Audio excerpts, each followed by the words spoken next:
He said, Mom, these guys just tried to fight me. When all the shooting started happening, everybody started running. That was probably the biggest shootout in my experience. He was gone.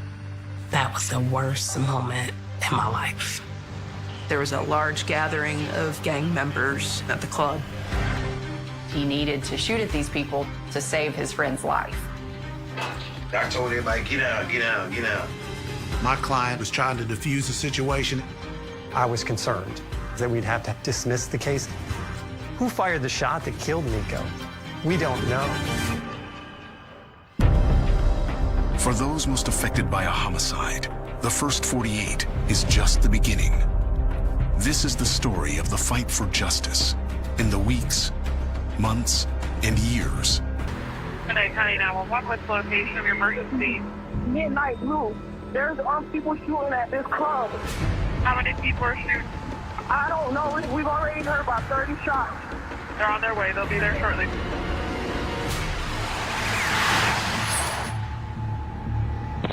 County Police. Oh, yeah, my place is shot. I just left it like loud.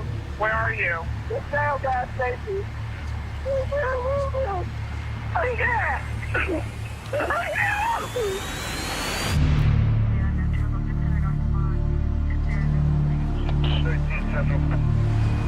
What's up? Do you want to start going over to the other spot, or do you want to stay here? Because he was over at the nightclub. I want to see him if it's feasible. Detectives have one investigation, but two crime scenes. Here, where a victim lies dead, and 2 miles away at a club where he was shot. As the lead detective, you are very aware that you are fully responsible for the entirety of the investigation. And I took that responsibility and I held it in very high regard. Can you go to the incident location? Make sure that's squared away. Sure. I don't want a single person leaving. Okay. My name is Shannon Coolness, and I'm a former detective corporal with Gwinnett County Police Department. What's the victim's name? D'Amico Riley, nicknamed Miko, recently graduated high school. He dreamed of owning his own auto shop. He was 19 years old. He's got a defect in his hand. We found that he had 2 gunshot wounds, one in his hand and one in his chest cavity. Hey, Parker? Yes. Who was in the car? 2 females. Miko was driven here by friends and family who were at the club. They realized he was hit when he got in the car. He got himself into the car? Yeah. Fast, we went over, grabbed his wrist, didn't feel a pulse. She's like, we're not going to make it to the hospital.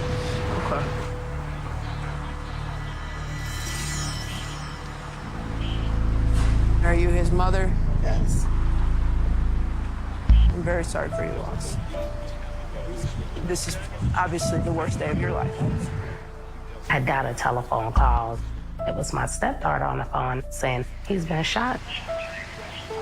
I'm like, oh my gosh. And we jumped in the car and we, drove there.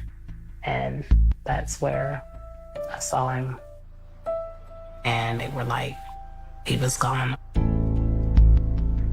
That was like the worst moment in my life. I'm gonna get you my card. We need to make sure we get the people responsible for his death. I've had family present at crime scenes before. However, I've never personally had them that upset at the location. It was incredibly tough.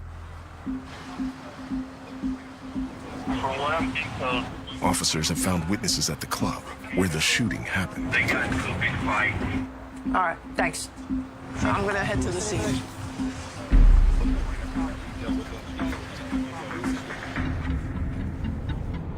It looks like the victim was out at the club with a group of his friends. It seems they got in some sort of altercation with an opposing group. I don't know how many shooters there are going to be. I had patrolled West Precinct, and I was very familiar with the size of that parking lot.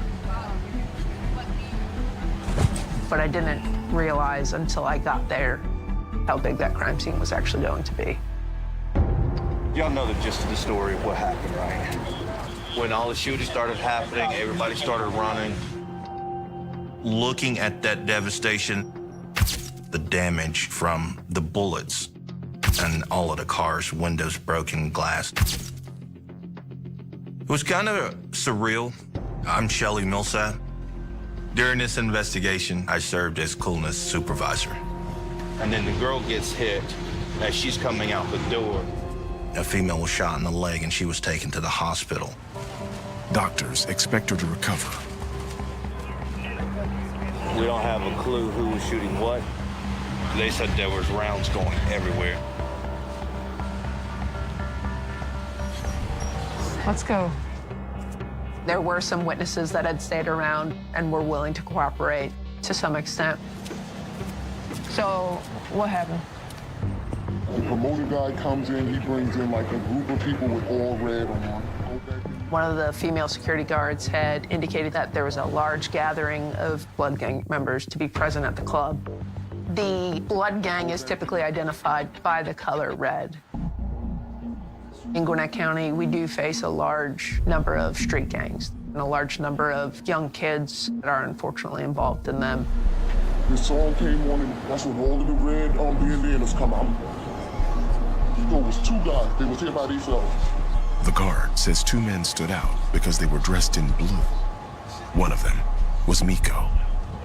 The Crip gang is identified by the color blue. The guy either's not a blood or he's not gang related at all. The guy with the red bandana, he's up on the stage, so he flashes it in the guy's face. She says a member of the Bloods began taunting Miko and his friend. He's mad now because it is disrespectful on the street, you know what I mean? So the promoters say they escort them out.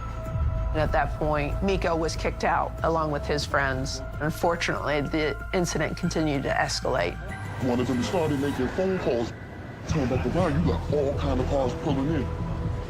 He got anywhere from 15 to 20 people out here. A whole army of people, they start pushing out towards the door. Bloods basically just barged their way out the front door, and that's kind of when everything started. Now you hear, boom. Who was shooting shots? I can't say who was shooting. It was a lot of gunshots. Who else was working in here with you? Me, my officer, and my lieutenant. She says there was another guard on duty named Chance Parker. And no one's heard from Parker? No. And they've been calling, nobody haven't heard any. Okay, thank you. The fact that the security guard wasn't aware of where Parker went was incredibly suspicious to me. 4 hours into the investigation. Oh, it's daylight. That's nice. There's about 6 more shell cases over there. Holy. When we came out of the club and it was daylight, it was even more shocking to see the spread of evidence. It was something I'll never forget.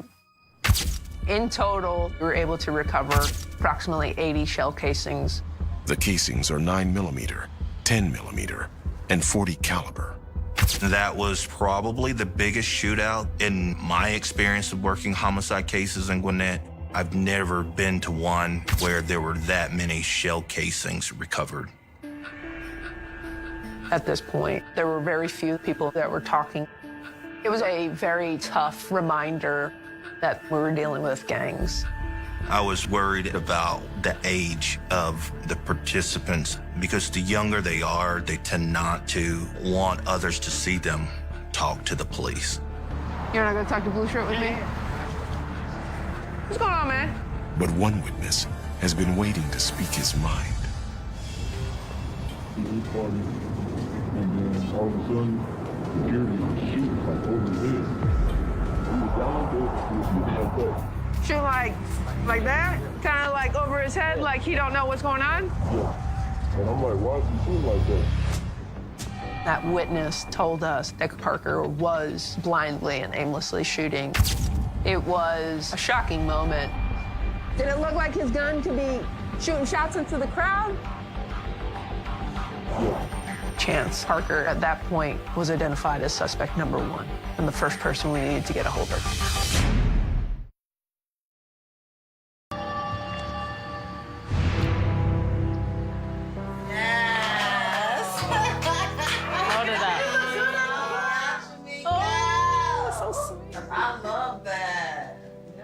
So y'all ready for the night? Yes. This is 25 years of life. Well, he would have been 25 and then 5 years. To the date. This is just all about celebrating his life. Mm-hmm. I'm gonna hold it together as much as I can. I miss D'Amico coming up behind me, wrapping his arms around my neck. He was so tall, he would hover over me. He'd be like, you little, you know. Miko was always just a happy-go-lucky, quiet. He's a sweet, nice, genuine young man. Definitely. My nickname for Miko is the good son. Him hopping up on the counter and talking to me while I was cooking food, because really he wanted to know when the food was going to be done. But, you know, that was kind of our thing, our time to sit and talk. He would be in here harassing our life right now. He would probably be trying to eat the chicken in the cabinet. Right?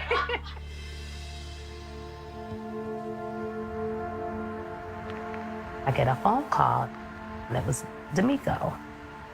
And he said, Mom, these guys just tried to fight me because they tried to make me take off my shirt, and I wouldn't take my shirt off. And I said, well, you need to come home. And he said, I'm about to. And that was the last time I spoke with him. Anybody who thought D'Amico was in the gang obviously couldn't have known him. He just thought they were going out to have a good time. For people to think that he was a part of a gang, that just broke my heart.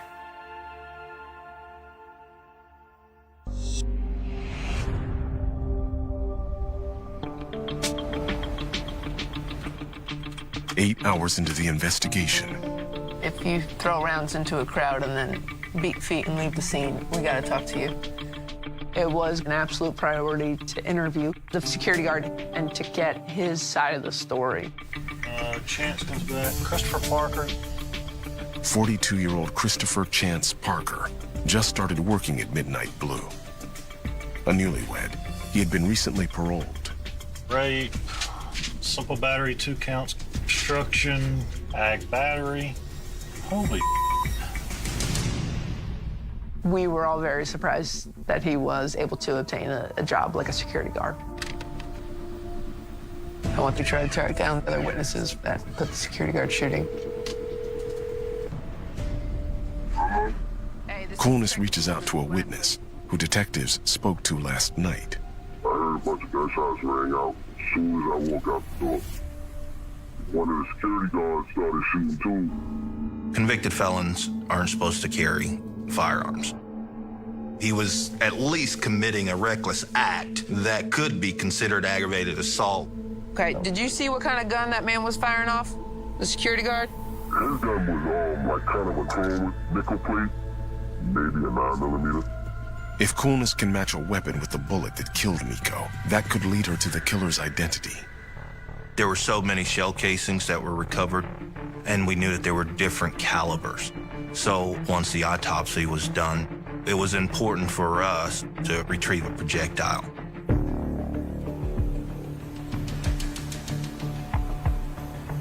"34 hours in, when the medical examiner's report arrives. So you have 80 shell cases. Nothing in the victim? Through and through. The round entered and exited the body, and we weren't able to recover it. That makes anyone who fired a gun at the scene a murder suspect. And any shooter who's a felon could face a charge even more serious. Anyone involved in a felony at the time that somebody is killed is culpable for the murder under the felony murder statute.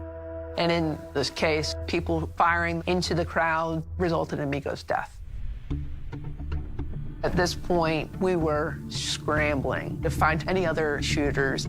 I have video, and there's a witness that I think could show me some of the players. I need somebody to start telling me what a shooter looked like. Coolness's witness was there that night. She cues up security footage from an hour before the shooting. You can have a seat if you want. Pull up a chair. You just let me know if you recognize anyone, okay?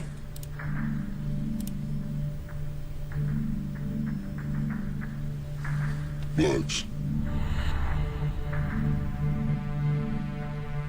Crips. It's incredibly weird to think of these gangs hanging out in the same nightclubs together, even though they're supposed to be rival enemies. But I think Gwinnett is very unique in that sense. You'll have people who have stable lives from the outside, at least, and their children are involved in gang activity, and they just can't get them out of it because they're just so immersed in this culture and they don't want to break away. Yeah, you see, he throwing up Crip signs.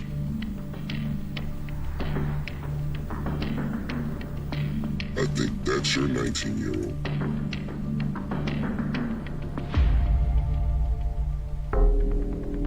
He claims Miko, dressed in blue, was with the Crips. Damn, he waved the flag in front of the dude's face. If you are representing your set and waving your flag in somebody else's face, I would deem that as incredibly disrespectful. And I assume Miko thought that as well. That's when it all started. Okay.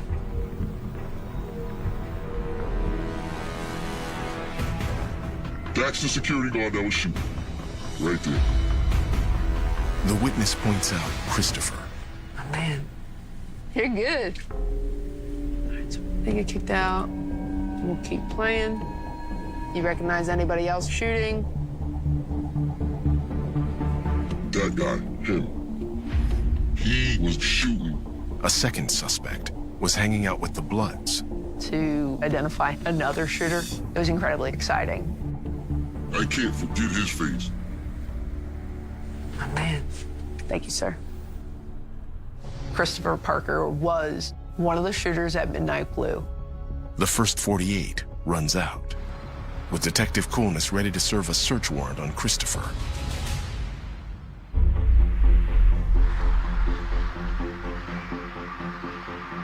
For his sake, I hope he provides a very clear explanation as to what he did and why he did what he did. I was nervous that we were potentially too late. I mean, I had lost some potential evidence.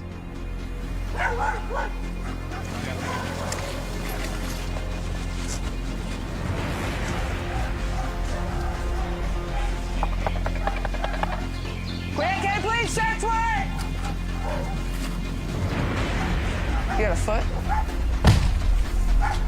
Your emotion starts to flow because we already know he has a gun. There could be a shootout. Quick, please!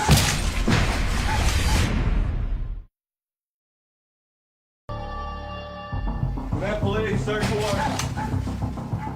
I take responsibility for the safety and security of every single person that assists with this investigation. Clear. Clear. It's awful when you go to do a search warrant and the person you're looking for is not there. No holster, no gun belt, no ammo. And then the evidence you're looking for is not there. It's a good chance that he's armed right now and keeping them with him. And you're trying to figure out, if it's not in their home, where else are we gonna look?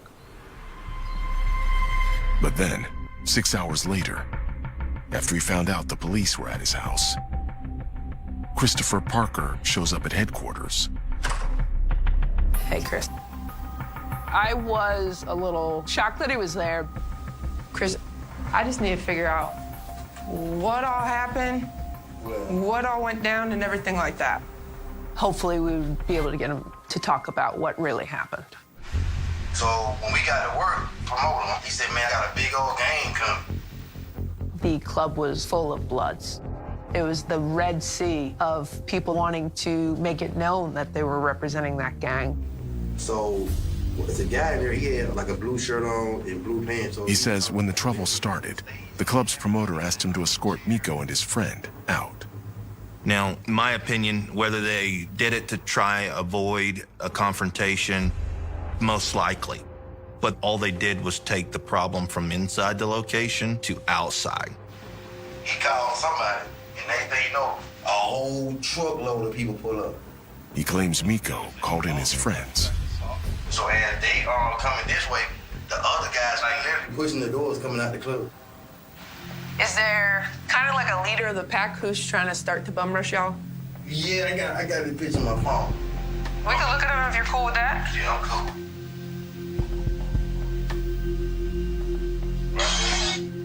The man Christopher says rushed the door is the one identified as a shooter. But he wasn't the only one. Did you at any point grab a firearm? Nah. I was fully prepared for him to lie. I'm not even allowed to carry a gun. I'm a felon. I don't want a gun, so. Okay, I'm not saying you own a gun. Go ahead, lie to me because I'm gonna work my ass off to prove that you're lying. That's it. Yeah. The phone will stay with Gwinnett County Police Headquarters until a search warrant's obtained for it. Don't take my phone. Have a seat. Don't take my phone. Have a seat. Out of all the phones I have secured as evidence, I don't think anybody was ever too happy. Have a seat. Don't take my phone. Have a seat. Yo, do not take my phone. He became very defensive. Which made me hopeful that something of evidence was going to be on there. Give me my phone, do not talk to you. No. Do you want to talk to me and tell me what happened? Yeah, I'll talk to you. We get that a lot. They believe that if they go outside, then they're not going to be recorded. We do still record them. Okay, Chris. There's multiple shooters, okay? You were picked out. I don't think you intended to hurt anybody that wasn't trying to hurt you or others. Am I right in saying that? You're not in your head. I'm right in saying that, aren't I? I think Christopher was wanting to tell us his side of the story, but being a felon, maybe there was an inherent fear to admit that he was in possession of a firearm. I have people saying you shot into the air. Do you remember firing into the air?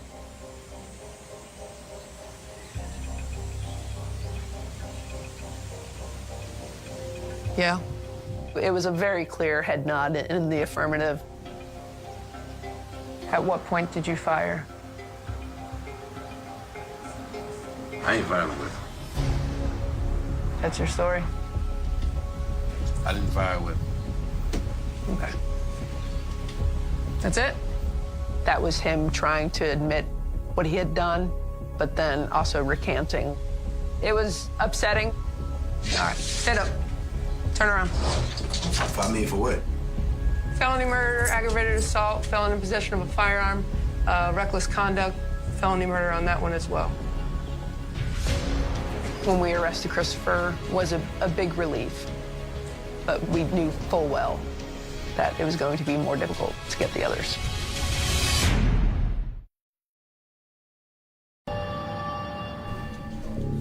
Four days into the investigation, This is the cell phone download from Mr. Parker's iPhone.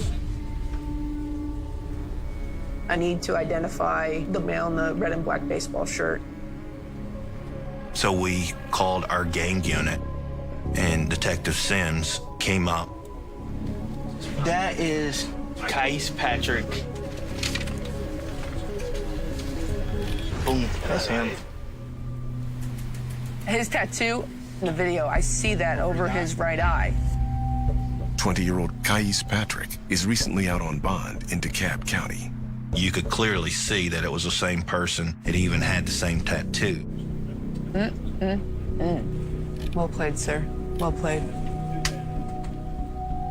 We're gonna get with their folks there out of DeKalb County to figure out the best way that we'll be able to interview him. 10 days in, while the search is on for Kais, We were able to get into Miko's phone. the team gets access to Miko's text messages from the night he was murdered. This seems to be like a group chat of sorts. He is saying, come to Midnight Blue, and then he's telling people to bring their sticks, which is a common term for gun. We didn't know for certain if Miko was an actual instigator or he just wanted help. Somebody's texting him back saying, "We trying right now. We're trying to bring our sticks." Nice. Coolness finds the texter's contact information. I'm thinking it's possible that he could definitely be one of these shooters involved.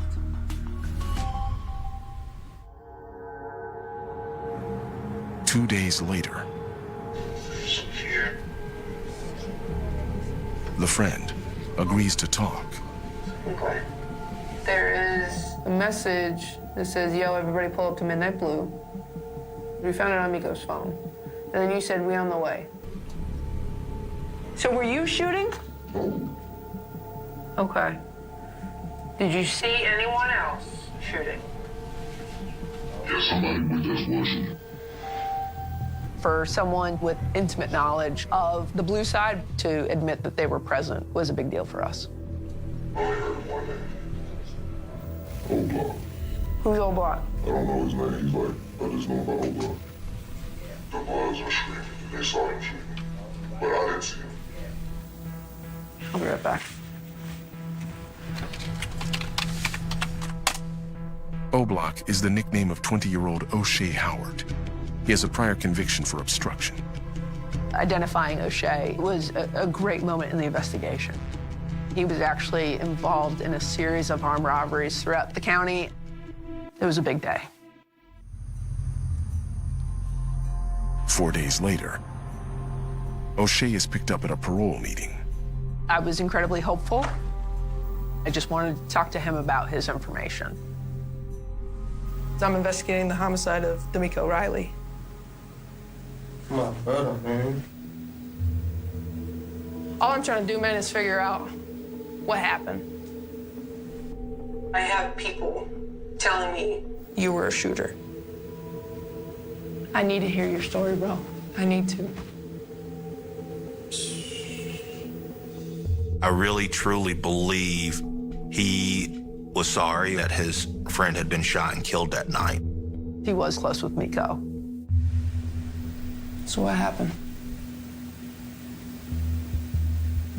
When I pulled up front of the club, Miko was fainting. And then that's when I heard gunshots. Who was shooting those shots? I wasn't looking. So what did you do? Tried to shoot.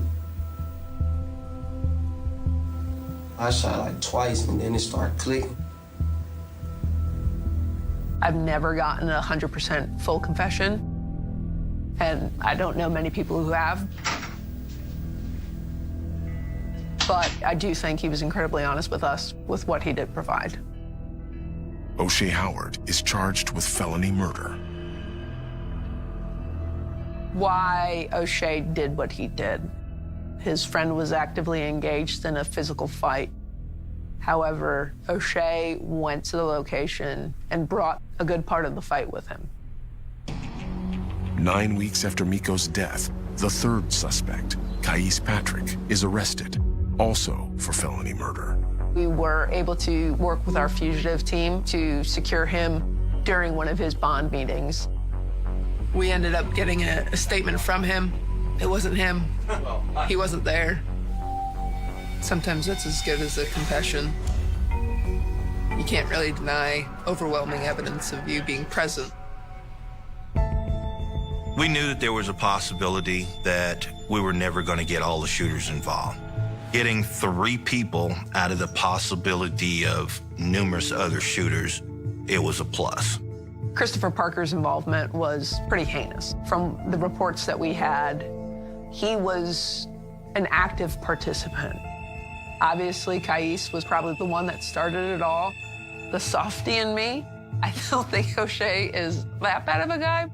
He's just so violent. I can't say he deserves any less. I did feel a great sense of pride in knowing that we did so much to turn over to the Gwinnett County DA's office. Christopher Parker, Kais Patrick, O'Shea Howard. All 3 defendants could be responsible for Miko's death. But the prosecution will start with Christopher Parker. Mr. Parker, through his actions, started what happened in the parking lot. No way. This wasn't Mr. Parker's fight We felt strongly about our chances at trial. We felt strongly about our chances that a jury would acquit Mr. Parker.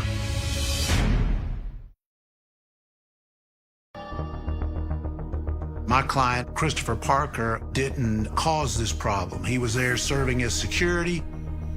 He was trying to defuse the situation. My name is Lyle Porter. I'm an attorney licensed in the state of Georgia. My client was defending his friend. My name's Leanne Hicks. I represented O'Shea Howard. O'Shea Howard is the nicest guy you'll ever meet. He's probably my favorite client I've ever represented. O'Shea's defense was he needed to shoot at these people to save his friend's life.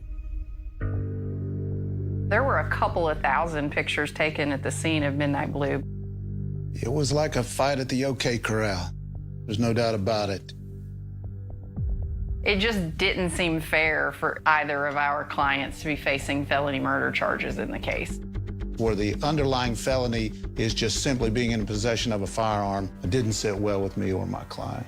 Well, particularly since both of our clients had something to defend. There were individuals on the scene that day that said, but for Mr. Parker firing his gun, they felt like they could have been injured or wounded. They were thankful that he took the action that he did. And I'm like, really? Well, is he willing to tell me about it? My name is Rich Vandiver, and I'm a Deputy Chief Assistant District Attorney. Is he willing to talk to me and tell me what he knows about this situation? Because I ultimately want to use him as a witness in my case against Cais and O'Shea. Porter responds, Christopher is willing in exchange for a deal. If he went to trial and he got convicted, he was facing a mandatory minimum life in prison. I allowed him to be interviewed by Mr. Vandiver in the hopes that it might convince him that my client did not play the kind of role in this shootout that he thought he did. Your livelihood is armed security, and you didn't check your rounds, you didn't check how big your clip was. For one, I don't supposed to have one. What I do in these interviews is I have a lot of information which is in my notepad, and I test what he's saying against what I already know. And he's no use to me if I know that information is not true. I mean, it's true, whether you believe it or not, it's true. Seriously, you want me to believe that? You want me to believe that you go to a job and you don't even know if there's rounds in your gun? Hey, I didn't check. So I didn't check. I'm just being honest, I didn't check. I'm not playing with this. He's already looking at a murder charge. I can't put his information in front of a jury and expect them to buy what he's selling if he's not being truthful up front. So he's no good to me this way. I'm not talking to him.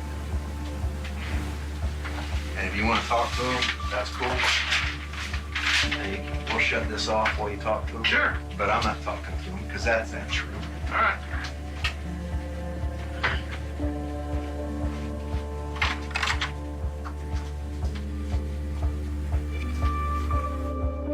Lyle knows I ain't bluffing. I'm not coming back and gonna say, okay, we had a bad moment, we can talk, unless he's willing to give me truthful information. Vandiver returns. Mr. Parker needed to take advantage of that moment. If you're gonna sit down and you're gonna talk to him, then you need to be candid and open and tell him what you know. When I fired my weapon, it was after the gunshot to protect the club, the people behind me, and myself. I fired after the first gunshot. And I told everybody, get out, get out, get out. That's when things changed. He's acting according to witnesses and himself, at least for part of the time, to help individuals that are caught in a really bad situation. So Mr. Vandiver offered a sentence to be reduced, and Christopher would testify truthfully at the trial of his co-defendants. How does this make my case? Getting the jury to understand what's happening in the parking lot is a big part of it. And having an eyewitness who takes responsibility for their own part goes a long way in doing that. Christopher Parker pleads guilty, but there are still 2 cases to go. In December 2020, I had reached my retirement in Gwinnett. The case was handed over to Chris Lewis. Kais Patrick's case was still pending, and O'Shea Howard's case was still pending. The major player in the case was Christopher Parker. He was the first person I wanted to talk to. But then, during the service of his sentence in the Georgia state prison system, he suffered a heart attack. He died. With an unexpected death, you essentially lose any statements that person would have made. So you've lost that evidence. Kais Patrick and O'Shea Howard's attorneys are going to paint Christopher Parker as the responsible party. It becomes extremely more difficult and more fatal to the case without being able to produce Christopher Parker at trial. I was concerned that we'd have to dismiss the case at that point.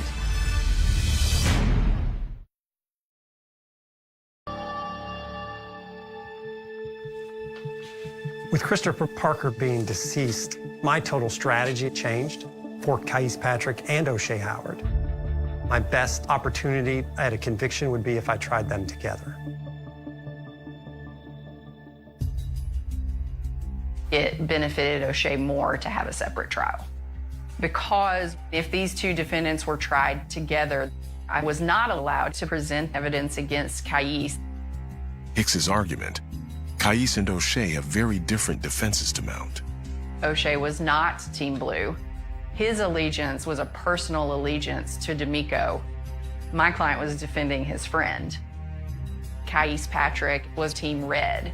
Team Red instigated the shots that were fired that night. I filed a motion to sever because I wanted the opportunity to have a separate trial.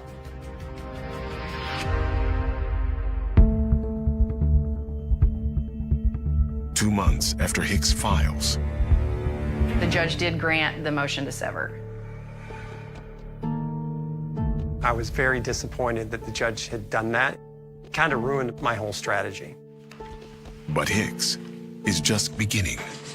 My argument came down to my client's constitutional right to present his defense, and I filed every motion that I could come up with. These are just a sample of some of the motions that Leanne Hicks filed during this case. I started out filing an amended special demurrer. Amended special demurrer, basically challenging the form of the indictment. I don't necessarily agree with her legal analysis. I then filed a motion to suppress in-court and out-of-court identification. Two different types of motions to suppress identification. I alleged that the method that was used to identify O'Shea was improper. She filed a motion in limine pursuant to OCGA section 16.324.2. So basically we'd have a mini trial before trial. I then filed an amended motion to suppress. This motion had 38 paragraphs. And finally, I filed a motion to sever the charges contained in the indictment. We dealt with that. I had to go back and read the transcripts from the prior hearings. It was frustrating to deal with the motions. The case is now 5 years old. Witnesses go missing, people's memory fades. A criminal case is not like fine wine. It does not get better with age. The passage of time also gives Lewis another perspective on the case. At the time we were dealing with motions in this case, I had just tried a murder case that was factually similar. A case that had much stronger evidence, and essentially the jury acquitted the defendant. And I had to watch a family go through that to get no justice whatsoever. It was heartbreaking to watch. I didn't want to see Nico's family have to go through a trial. I didn't think that we'd have a very good chance at getting convictions. Chris Lewis called me at work one day, and he was explaining the deal. Lewis wants to offer a plea to O'Shea for both the death of Miko and unrelated armed robbery charges. I was okay with that. He asked me if O'Shea would consider a plea to a lesser offense of involuntary manslaughter. I knew that O'Shea would accept.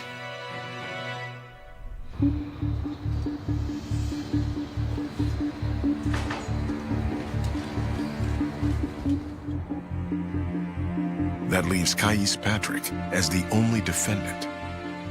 Unlike the other two, he did not offer a confession. I thought that there was less evidence against Kais Patrick. I did offer him the same deal.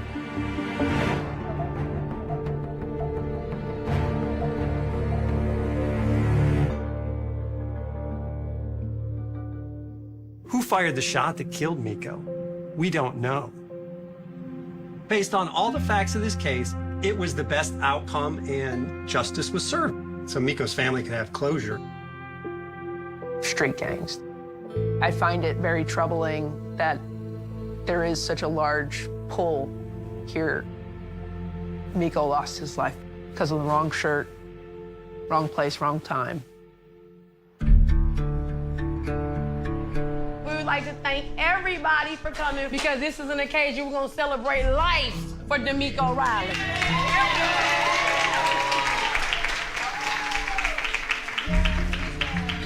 It was Miko's 25th birthday here on Earth, 5 years of his birth in heaven. And let's focus on his birth in heaven and try to make this a happy occasion.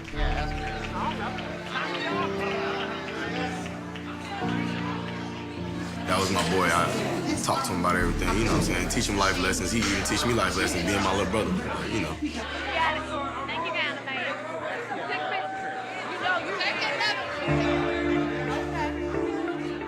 I would like to thank everybody for coming out tonight. People came from Cincinnati, Alabama, a little bit of everywhere, and I want to thank everybody. If he was here, I would tell him that I love him. Nobody heard the scream. That was a sentence investigators repeated for decades. Not because they knew it was true, because no one could prove otherwise. On the night of September 18, 1985, the town of Cypress Hollow, Florida, went to sleep under a sky thick with humidity and distant thunder. Porch lights flickered across quiet neighborhoods. Television sets glowed behind curtains. Crickets filled the silence. It looked like any other Wednesday night. By sunrise, the town had become the center of one of the most disturbing disappearances in Florida history. 29-year-old Emily Carter never arrived home. She left the Bayshore Financial Building at exactly 8:47 p.m., waving goodbye to the security guard as she crossed the parking lot carrying a brown leather purse, a folder filled with mortgage paperwork, and a disposable camera she had planned to develop the following weekend. She smiled. She unlocked her blue 1982 Chevrolet Cavalier. She disappeared. Those were the final confirmed moments anyone could place her alive. By 10:15 p.m., Emily's husband, Daniel Carter, had already called her office twice. No answer. He called her parents. Nothing. He drove the 20-minute route she normally took home, slowing at every intersection, checking every gas station, every convenience store, every empty roadside shoulder. Nothing. At midnight, local deputies officially listed Emily as a missing person. No one imagined that file would remain open for 40 years. The search began before dawn. Deputies walked drainage canals. Volunteers searched orange groves stretching for miles beyond the highway. Helicopters swept over swamps glowing beneath the morning sun. Tracking dogs followed Emily's scent from the office parking lot to the edge of the lot, then stopped. Not slowed. Stopped. As if she had simply vanished into thin air, the discovery of her car made the mystery even darker. At 6:32 a.m., a highway maintenance worker noticed a blue sedan parked beside an abandoned boat ramped nearly 12 miles from Emily's office. The engine was cold. The driver's window was halfway down. The keys remained in the ignition. Her purse rested neatly on the passenger seat. Her wallet. Credit cards. Cash. Wedding ring. Everything appeared untouched. Everything. Except Emily. There were no obvious signs of violence.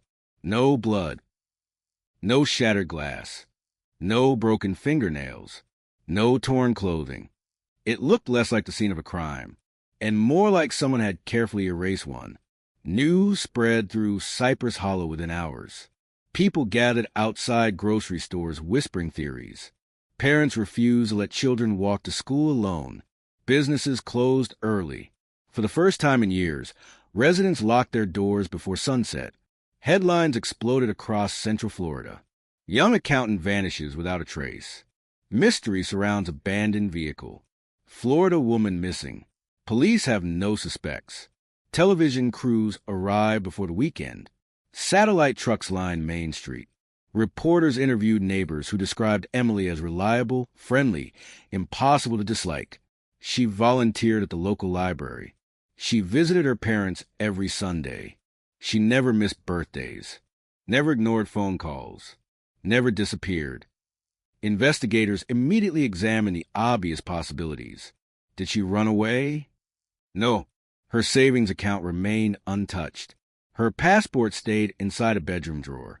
She packed no luggage. Had she been abducted? Possibly. But where was the struggle? Where were the witnesses? Where was the evidence? Detectives reconstructed every minute of her final day. She bought coffee at 7:42 a.m. She attended 2 client meetings. She called Daniel during lunch. She balanced company records until closing. She joked with co-workers before leaving. Nothing unusual. Nothing alarming. Nothing suggesting that, within hours, she would become the face of a mystery that would haunt an entire generation. Then came the first strange detail. The security guard, Harold Benson, remembered seeing another vehicle in the parking lot after nearly everyone had gone home. Not unusual. Employees occasionally work late. But Benson recalled something else. The headlights never turned on. The vehicle remained parked in complete darkness, waiting. He could not describe the driver. He could not identify the license plate, only that it was a dark pickup truck. Investigators searched for the truck. Thousands of tips poured in. Every black pickup in 3 counties was checked. Nothing matched. Nothing led anywhere. Days turned into weeks. Weeks became months. The search area expanded. Divers searched lakes. Search teams entered dense cypress swamps where visibility dropped to only a few feet. Cadaver dogs reacted several times. Every search ended the same way. False alarm. Emily Carter remained missing. The Carter family refused to stop searching. Daniel printed thousands of flyers. Church groups organized volunteer searches every weekend. Radio stations aired public appeals. Someone had to know something. Someone had seen something. Someone was keeping quiet. Then, almost 3 months after Emily vanished, investigators received an anonymous phone call. The caller spoke only one sentence. "You already searched the wrong place." The line disconnected. Police traced nothing. No recording. No fingerprint. No witness. Only 7 words that would become legendary among investigators. "You already searched the wrong place." Search teams returned to the boat ramp. Nothing. They expanded into nearby marshland. Nothing. They excavated abandoned lots. Nothing. The caller was never identified. Years passed. The case cooled. Evidence boxes filled shelves inside the sheriff's evidence warehouse. Witnesses moved away. Some died. Others forgot. The headlines disappeared. Television crews found newer tragedies. Emily Carter became another cold case. Another photograph inside a faded folder. Another family trapped between hope and grief. Every September 18th, Daniel visited the boat ramp. He stood beside the rusting guardrail, holding flowers no one would ever see. He never remarried. Never sold their house. Never changed the answering machine greeting, because Emily's voice was still on it. Friends begged him to move on. He answered the same way every year. People move on from certainty. I never got certainty. By the mid-1990s, DNA technology transformed criminal investigations across America. Detectives reopened hundreds of forgotten files. Emily's case was reviewed. Every item collected in 1985 was tested. Hair fibers, clothing, cigarette butts, latent fingerprints. Nothing. Again, the file returned to storage. Another decade passed. Hurricanes came and went. The town expanded. The old Bayshore Financial Building was demolished. A shopping plaza replaced a parking lot where Emily had last been seen. New families moved into Cypress Hollow without ever hearing her name. But inside evidence locker 14B, one cardboard box remained untouched, brown, dust-covered. Its evidence seal faded almost white. Across the front, written in black marker, were 4 words. Carter, Emily, unsolved. In February 2025, the sheriff's office launched a digital archive project. Every unsolved case would be scanned, every photograph restored, every piece of physical evidence cataloged using modern forensic imaging.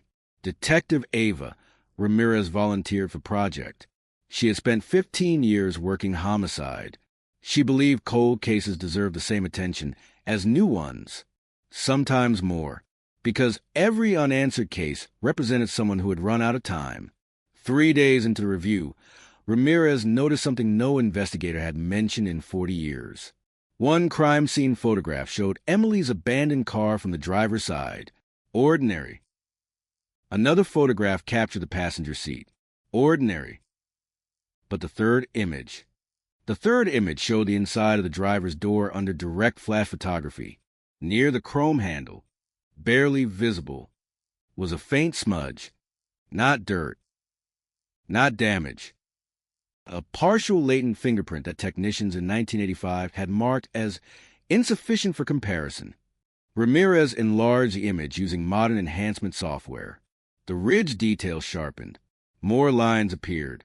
Then more. Enough to reconstruct a usable print.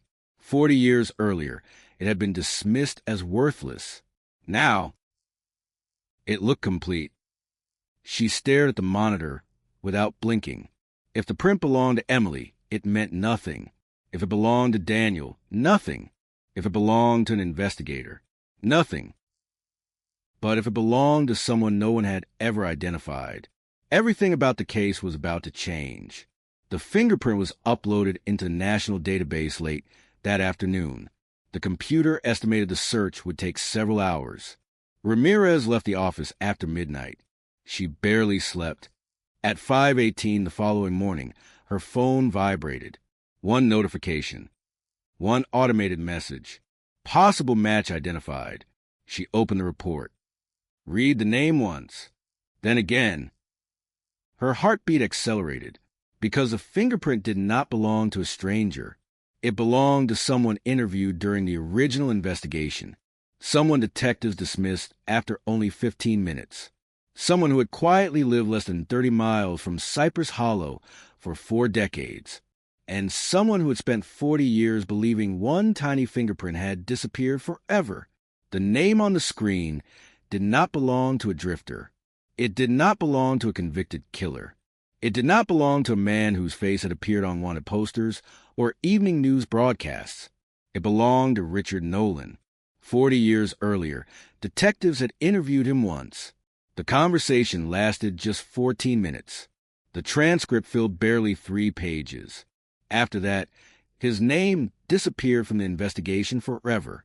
Detective Ava Ramirez stared at a computer monitor, reading the report again and again, hoping she had overlooked a mistake. She hadn't. The fingerprint lifted from the inside of Emily Carter's driver's door matched Richard Nolan with a statistical certainty modern forensic analysts considered overwhelming. 40 years, 1 fingerprint, 1 forgotten name. Ramirez immediately requested the original interview file. The folder arrived from the archives 30 minutes later. Yellow paper, rusted staples, coffee stains, a smell of dust and aging cardboard. Inside was the interview conducted on September 20th, 1985. Richard Nolan. Age 33. Occupation, air conditioning technician. Residence, 12 miles east of Cypress Hollow. Reason for interview, witness. Nothing more. According to the report, Nolan told investigators he had stopped near the abandoned boat ramp around 9:30 p.m. because his pickup truck was overheating. He claimed he never saw Emily, never saw another vehicle, never spoke to anyone. His truck cooled. He drove home. The deputy conducting the interview asked routine questions, verified his address, recorded his license plate. thanked him for his time. Case closed. No background check.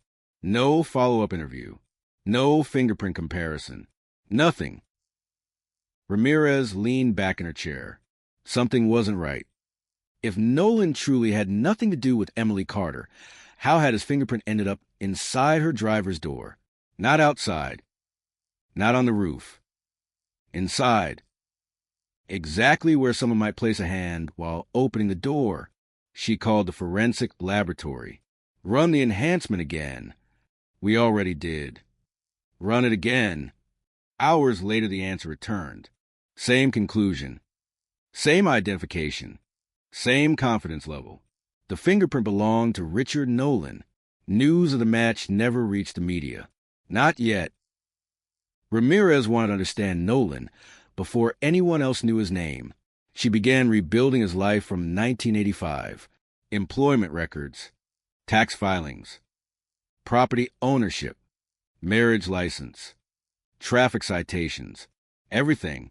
At first glance, he looked painfully ordinary.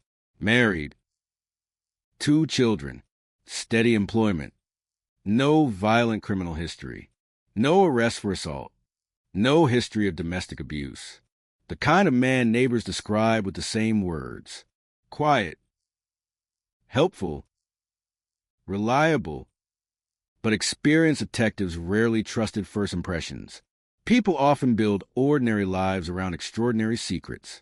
The deeper Ramirez looked, the stranger Nolan's history became. Between 1984 and 1987, he changed jobs 4 times. He moved 3 times within the same county. Every move placed him farther away from Cypress Hollow. Not dramatically. Just enough. Almost as though he wanted distance without attracting attention. Then another detail surfaced. On the afternoon Emily disappeared, Nolan had received a repair request at Bayshore Financial Building, the same office where Emily worked. The work order had been buried inside company maintenance records, never collected during the original investigation. Arrival time, 2:18 p.m. Departure, 4:07 p.m. Emily was still inside the building, working. Nolan had access to every hallway, every office, every employee parking area. The realization sent a chill through Ramirez. Richard Nolan had not randomly appeared in the investigation. He had been inside the building only hours before Emily vanished. Detectives reopened the timeline. At 2:18 p.m., Nolan enters Bayshore Financial. At approximately 4 p.m., co-workers later remembered seeing an HVAC technician working near the second-floor records room. Emily's office sat 20 feet away. No one had connected those facts. Not in 1985. Not until now. Ramirez interviewed former employees. Most remembered little. 40 years changes memories. Faces disappear. Voices fade. But one retired receptionist paused when shown Nolan's photograph. I know him. You do. I've seen that face before.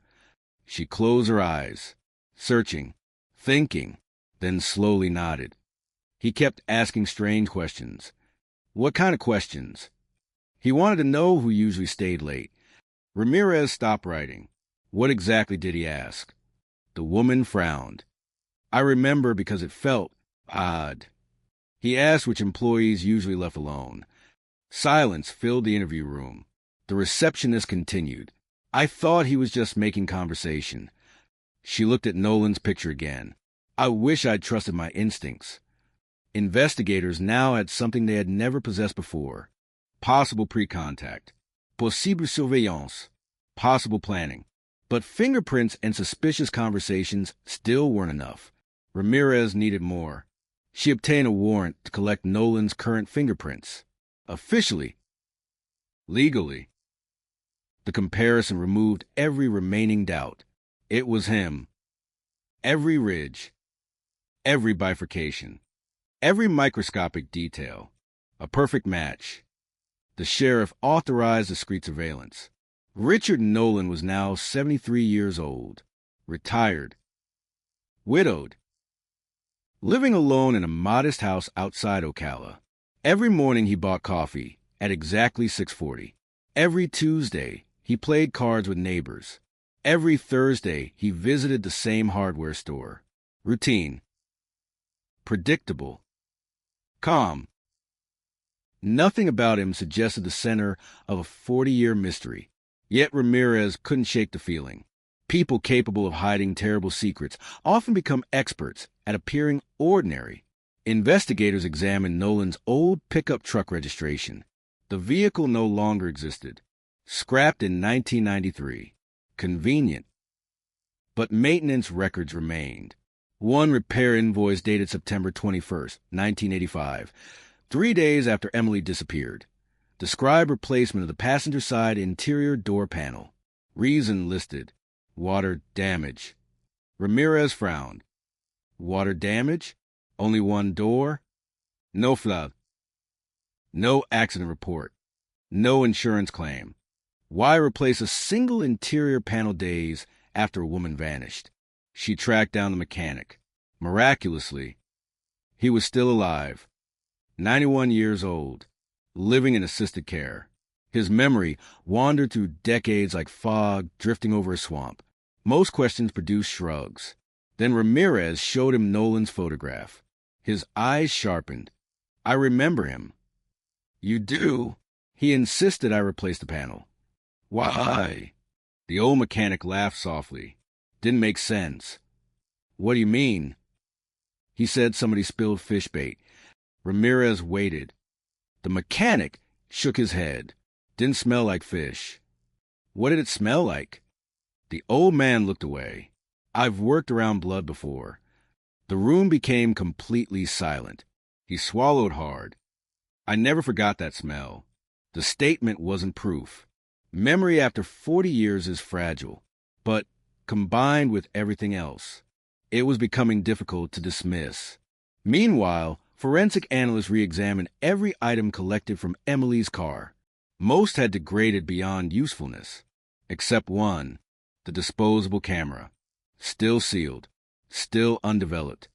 Investigators in 1985 believed the film contained family photographs unrelated to the disappearance. Budget limitations prevented processing. It had remained inside evidence storage ever since.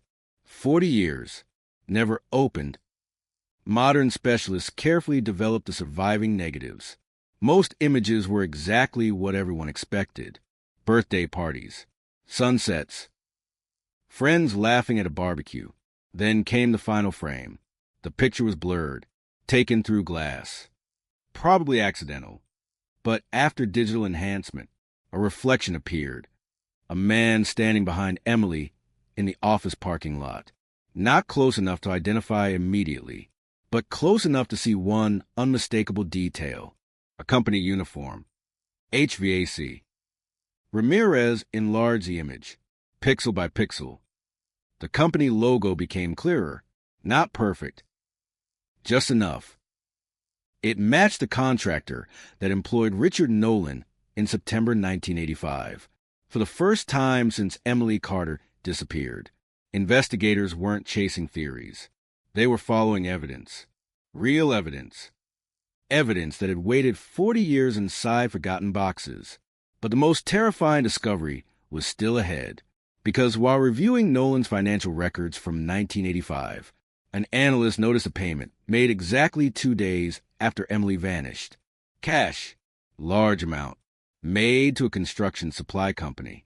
The invoice described only 3 words: ready-mix concrete delivery, and the delivery address had never appeared anywhere in the original investigation. The address sat on the evidence board like a loaded weapon. 3 numbers. 1 county road. A property no investigator had ever searched. Detective Ava Ramirez stared at the faded invoice while the room around her grew quiet. Ready-mix concrete. Delivered 48 hours after Emily Carter disappeared. Paid entirely in cash. No building permit. No inspection records. No explanation. 40 years earlier, it had been nothing more than another business transaction. Now it looked like the missing piece of an impossible puzzle. The address belonged to an abandoned citrus farm, nearly 18 miles west of Cypress Hollow. In 1985, the property had been owned by Richard Nolan's older cousin, Frank Nolan. The farm closed in the early 1990s after several devastating freezes. The buildings collapsed. The machinery rusted away. Nature reclaimed the roads. Today, satellite images showed little more than dense palmetto, towering oaks, and the cracked outline of what had once been a large equipment shed. Ramirez assembled a small team.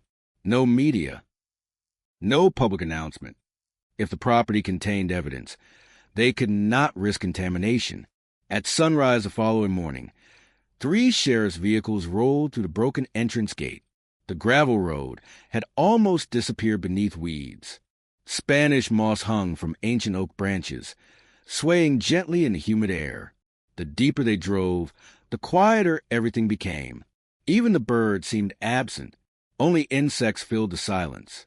The old equipment shed still stood, barely. Its tin roof sagged under decades of storms. Wooden walls leaned at impossible angles. One corner had completely collapsed. Ramirez stepped out of her vehicle.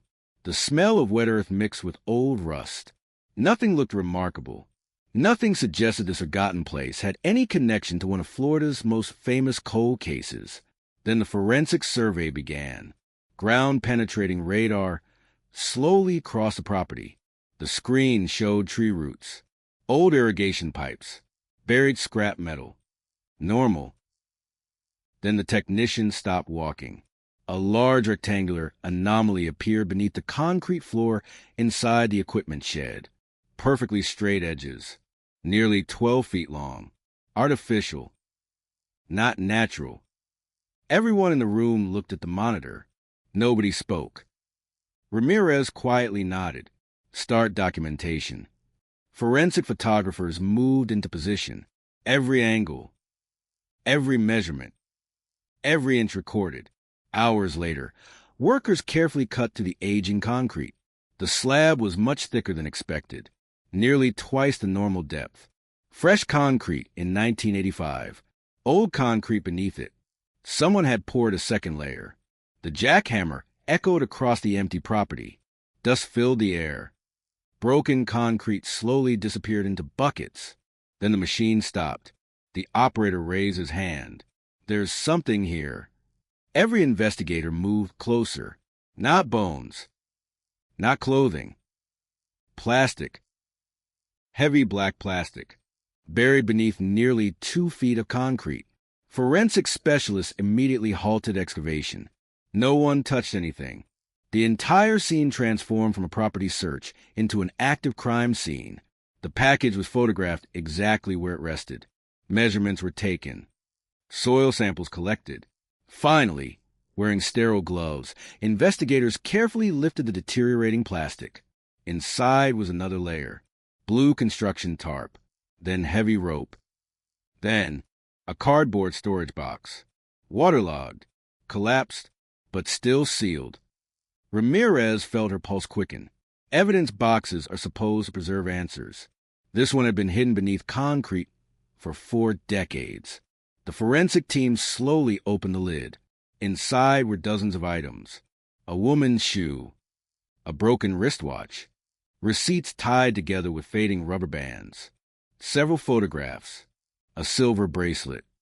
And at the very bottom, a small cassette tape. No human remains. No immediate explanation. Only objects. Objects someone had gone to extraordinary lengths to bury forever. Every item was transported to the crime laboratory. The tape attracted immediate attention. It appeared remarkably well preserved. Forensic audio specialists spent 2 days drying, cleaning, and stabilizing the magnetic ribbon. Nobody knew what it contained. Music, blank recording, family conversation, or something far worse. When the machine finally played the recording, everyone inside the laboratory remained completely silent. At first, nothing. Static. A faint mechanical hum. Then voices. A man. A woman. The recording quality was poor. Words drifted in and out beneath decades of degradation. Technicians enhanced the audio. Again. Again. And again. Gradually, fragments became understandable. Female voice. I don't even know you. Silence. Male voice. Just get in. More static. Something slammed. The sound of a car door. Breathing. Then the woman again. Louder this time. Please. The recording abruptly ended. Nobody spoke for several seconds. Ramirez removed her headphones slowly. It could be anyone. The forensic audio examiner nodded. It could, but we're not finished. Voice comparison specialists began analyzing the male speaker, old interviews, employment recordings, home videos obtained from Nolan's family. Everything was digitized. Days later, the preliminary report arrived. The conclusion was cautious, not definitive, but deeply disturbing. The unknown male voice shared significant vocal characteristics with Richard Nolan, not enough to identify beyond doubt, enough to justify continuing the investigation. Meanwhile, another forensic team examined the photographs recovered from the buried box. Most were badly damaged, colors washed away, edges fused together. One photograph, however, survived almost perfectly. It showed the interior of the Bayshore Financial Building, taken after business hours. The hallway lights were off. Only emergency lighting illuminated the corridor. Standing near the accounting office, a woman, Emily Carter. She appeared unaware that someone was photographing her from a distance. Ramirez stared at the image. This wasn't a random snapshot. Someone had been watching Emily before she disappeared. Someone had followed her inside the building. Someone had documented her routine. The discovery transformed the investigation. Detectives no longer believed Emily had been chosen by chance. They believed she had been targeted. Carefully, patiently, methodically, investigators returned to Richard Nolan's employment records. His maintenance assignments covered the Bayshore Financial Building for nearly 3 months before Emily vanished. 3 months. Long enough to learn employee schedules, parking habits, security routines. Long enough to notice who worked late. Long enough to become invisible. The receptionist's statement suddenly carried terrifying new meaning. He kept asking who stayed late. It wasn't curiosity. It was preparation. Then forensic analysts uncovered something even stranger. The buried receipts recovered from the concrete box included gasoline purchases, hardware stores, restaurants, completely ordinary transactions, except one. A receipt from September 17th, 1985, the night before Emily disappeared. The location, Harper's Camera Shop. Ramirez immediately contacted the retired owner. He remembered almost nothing from 40 years earlier, until investigators showed him the receipt. His expression changed. I remember this order. What made it memorable? He wanted the fastest film available. For what purpose? He said. The old man paused. He said he needed photographs that could be taken in the dark. Ramirez wrote the words slowly.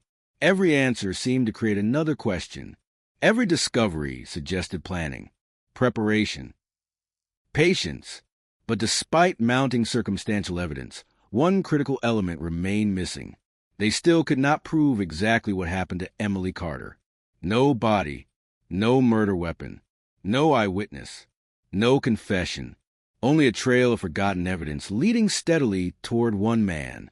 And Richard Nolan still had no idea that investigators were quietly rebuilding the night he believed had disappeared forever. Richard Nolan did not know the past was coming back for him. For 40 years, he had lived with the confidence of someone who believed time had erased every trace, every memory, every question, every mistake. But detectives had learned something important about cold cases. Time does not destroy the truth. It only hides it. And sometimes, the longer a secret survives, the more evidence it leaves behind. The investigation into Emily Carter's disappearance had transformed overnight. What was once a missing person case had become something far darker, a carefully constructed mystery, a trail of hidden evidence, a story that appeared to have been buried beneath concrete, forgotten records, and decades of silence. But investigators still faced their biggest challenge. They needed to understand Richard Nolan, not just where he was, not just what evidence connected him, but who he really was. Because the most dangerous people are not always the ones everyone fears. Sometimes they're the ones nobody notices. The neighbor who waves every morning, the co-worker who helps fix a broken machine, the quiet man who never raises his voice. Richard Nolan had spent 4 decades building that exact image. Ordinary, invisible, safe. Detectives began interviewing people who had known him throughout his life. Former co-workers, neighbors, friends, family members. At first, the descriptions were nearly identical. Quiet, polite, kept to himself, never caused trouble. But as investigators asked deeper questions, small cracks began appearing. A former co-worker from the early 1990s remembered something unusual. Nolan hated being questioned, not openly, not aggressively, but enough to notice. If you asked him where he had been or what he was doing, he would become uncomfortable. The co-worker paused, like he was protecting something. Another neighbor remembered a strange habit. Every year around September, Nolan left town for several days. No explanation, no visitors, no phone calls, just gone. When asked about it, he always gave the same answer: personal trip. For decades, nobody questioned it. Why would they? Richard Nolan was just Richard, the retired technician, the quiet neighbor, the man who brought extra tools when someone needed help. But investigators now saw the pattern differently. September, the same month Emily disappeared, the same month the anniversary of the crime approached every year. Ramirez requested Nolan's travel records. Most years showed nothing, but one year stood out.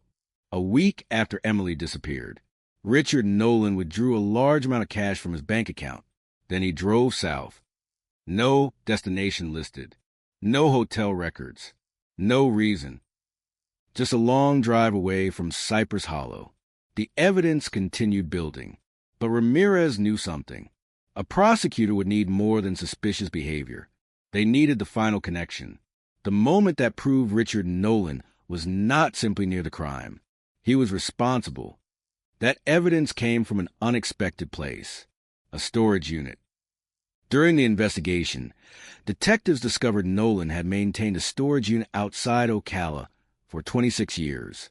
The unit was rented under a different name, not an alias, a variation of his middle name, small enough to avoid attention, but enough to delay discovery. Inside, investigators found boxes, old tools, family items, tax documents. Nothing unusual, until the back corner, hidden behind a false wall, a second storage area. Inside were dozens of objects carefully wrapped in plastic.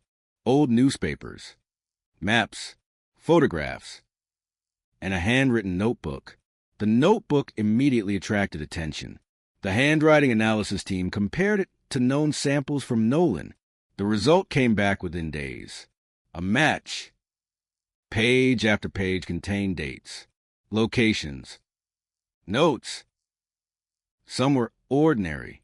Others were disturbing. One entry from September 1985 contained only 3 words. She noticed me. No name. No explanation. Just 3 words. But investigators believed they knew who she was. Emily Carter. Another page contained a rough map, a route from Bayshore Financial Building to the abandoned boat ramp to the old citrus farm. The same route investigators had spent years trying to understand. The same locations connected by evidence. The same path that appeared impossible to explain. Until now. The notebook suggested something terrifying. Richard Nolan had not acted suddenly. He had watched, planned, recorded. The investigators now believed Emily had been targeted weeks before her disappearance. Not days. Weeks. The photographs from the buried box supported that theory. Images of Emily entering work, leaving work, walking through the parking lot, living her normal life. Someone had been studying her routine. Someone had been waiting. The question investigators now faced was not only what happened to Emily, it was how many opportunities Richard Nolan had before that night. Detectives searched old missing person cases from nearby counties. A disturbing pattern appeared. Several women had disappeared between 1983 and 1987. Most cases were never connected. Different towns, different investigators, different circumstances. But one similarity remained. Each victim disappeared after being last seen near locations where Richard Nolan had worked. The discovery created a new wave of concern. Was Emily Carter the first, or was she simply the first case where the evidence survived? A special task force was created to review unsolved disappearances across Florida. Families who had spent decades waiting for answers received unexpected phone calls. Investigators reopened files. Old evidence was tested. New interviews were conducted. The past was coming alive again. Meanwhile, Richard Nolan continued living normally. He still went to the grocery store, still greeted neighbors, still watered plants outside his home. He had no idea detectives were watching him, but investigators noticed something. After news reports about the revived Emily Carter case began circulating, Nolan changed. He stopped leaving his house. He canceled weekly card games. He avoided neighbors. It was subtle, but investigators noticed. People who hide secrets often recognize when those secrets are threatened. The first official interview with Nolan occurred on a rainy Tuesday morning. Detectives arrived at his home. No arrest, no accusation, just questions. Nolan opened the door calmly. For a moment, he looked exactly like the person everyone described, a harmless elderly man. Then Ramirez asked one question. "Do you remember Emily Carter?" The change was immediate, almost invisible, but real. His eyes moved away. His hands tightened. A small reaction. But enough. "I don't know anyone by that name." Ramirez placed a photograph on the table. Emily, young, smiling. Nolan looked at it for only 2 seconds, but investigators noticed. Recognition, not confusion. Recognition. "You were interviewed in this case," Ramirez said. "I talked to police. You also worked at her office. I worked in many buildings. You left a fingerprint inside her vehicle." Silence. The room changed. For the first time in 40 years, Richard Nolan had no prepared answer. He looked at the detectives, then at the photograph, then down at his hands. "I don't know how that happened." It was the same phrase investigators heard countless times. The phrase people use when the evidence becomes impossible to explain. But Ramirez was not finished. She placed a photograph from the buried box on the table, the one showing Emily inside the office, then the receipt, then the notebook page, then the audio analysis report. One by one, the pieces appeared. The story became impossible to ignore. Nolan stared at the evidence. His expression remained controlled, but something had changed. The confidence was gone. The certainty was gone. 40 years of believing he had escaped were collapsing in front of him. Then Ramirez asked a question detectives had been waiting decades to ask. "Where's Emily Carter?" For several seconds, Richard Nolan said nothing. Rain tapped against the windows. The room remained completely still. Then he whispered something so quietly the recorder almost missed it. A sentence that would change the entire investigation. "I never thought anyone would find that place." The detectives looked at each other, because those words were not a denial. They were something else. They were a doorway. And behind that doorway was a truth investigators had been searching for since 1985. "I never thought anyone would find that place." Those words changed everything. For 40 years, investigators had searched for answers hidden somewhere in the darkness surrounding Emily Carter's disappearance. They searched roads. They searched rivers. They searched abandoned buildings. They searched through thousands of pages of reports. But they had never heard the one thing they needed most. A confession hidden inside a single sentence. Richard Nolan had not admitted everything. Not yet. But detectives knew something had shifted. The man sitting across from them was no longer the calm, retired technician who believed the past was untouchable. For the first time in decades, the weight of what he had hidden was beginning to break through. The interview continued. Slowly. Carefully. Every word recorded. Every movement observed. Because after 40 years, investigators understood one thing. The smallest detail could become the difference between suspicion and truth. Ramirez leaned forward. What place are you talking about, Richard? Nolan looked toward the window. Outside, rain continued falling over quiet Florida neighborhood. Children played somewhere in the distance. A lawnmower started. A normal afternoon. A normal world. A world that had continued moving while one family waited for answers. I don't know, Nolan finally said. A weak response. A familiar response. The kind of answer detectives expected. But Ramirez noticed something. His voice had changed. The confidence was gone. His first words were defensive. Now they sounded tired. Like someone carrying a burden too heavy to hold anymore. Investigators asked about the citrus farm, the concrete, the buried evidence, the cassette tape, the photographs. Each question created a longer silence. Nolan denied involvement, then admitted being there, denied knowing Emily, then admitted speaking with her, denied remembering the night, then corrected himself. It was a long time ago. Detectives understood. The wall was cracking, not collapsing, but cracking. They continued carefully, because a confession after 40 years does not arrive like it does in movies. There is rarely a dramatic breakdown, rarely a sudden admission. Instead, it happens slowly. A person reveals one small truth, then another, until the story they created becomes impossible to maintain. The investigators asked about the first meeting. Nolan closed his eyes. For several seconds, he said nothing. Then he spoke. I fixed the air conditioning unit near her office. We know. She talked to me. What did she say? Nothing important. But detectives knew that wasn't true. People do not photograph someone repeatedly without interest. People do not record schedules without reason. People do not bury evidence beneath concrete without fear.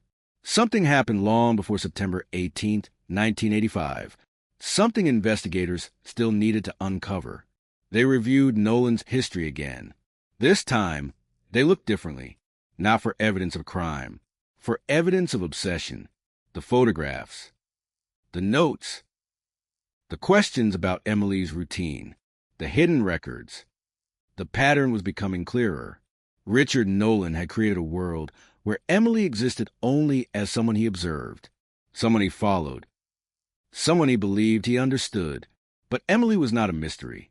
She was a person with a life, a person with choices, a person who had no idea someone was watching.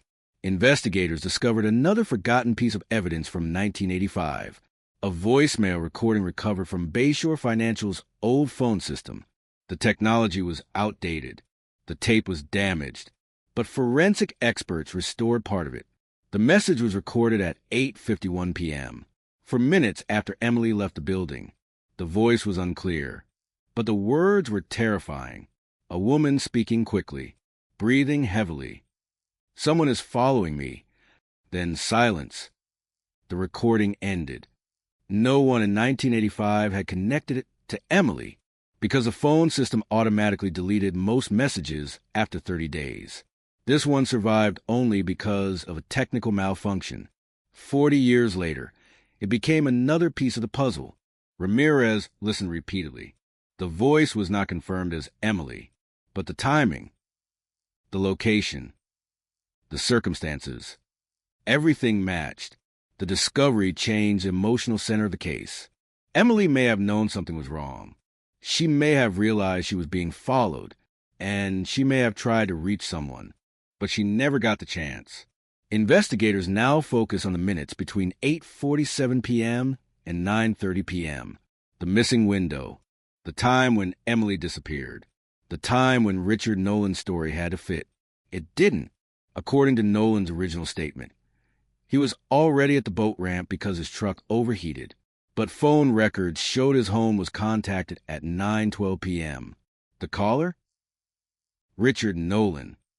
The call lasted 19 seconds, meaning he was able to communicate from somewhere, but his original statement placed him far from any phone. Another lie. Another crack. Investigators confronted him with the information. For the first time, Nolan became emotional. I forgot. You forgot making a phone call? I forgot a lot of things. But detectives knew. Memory does not forget convenient details. Not after 40 years. Not when those details protect someone. The investigation expanded again. Search teams returned to the citrus farm, this time with a different objective. Finding the location mentioned by Nolan, the place nobody would find. Using the notebook map, investigators identified an area behind the old irrigation field, a section of land that had never been searched. Not in 1985. Not after. Because in the original investigation, police focused on the visible structures, the house, the shed, the equipment area. Nobody looked beyond the tree line. The search began at sunrise. Ground scanners moved slowly across the field. The air was heavy, the kind of Florida morning where every breath feels warm. After 3 hours, the equipment detected something unusual, a disturbance beneath the soil.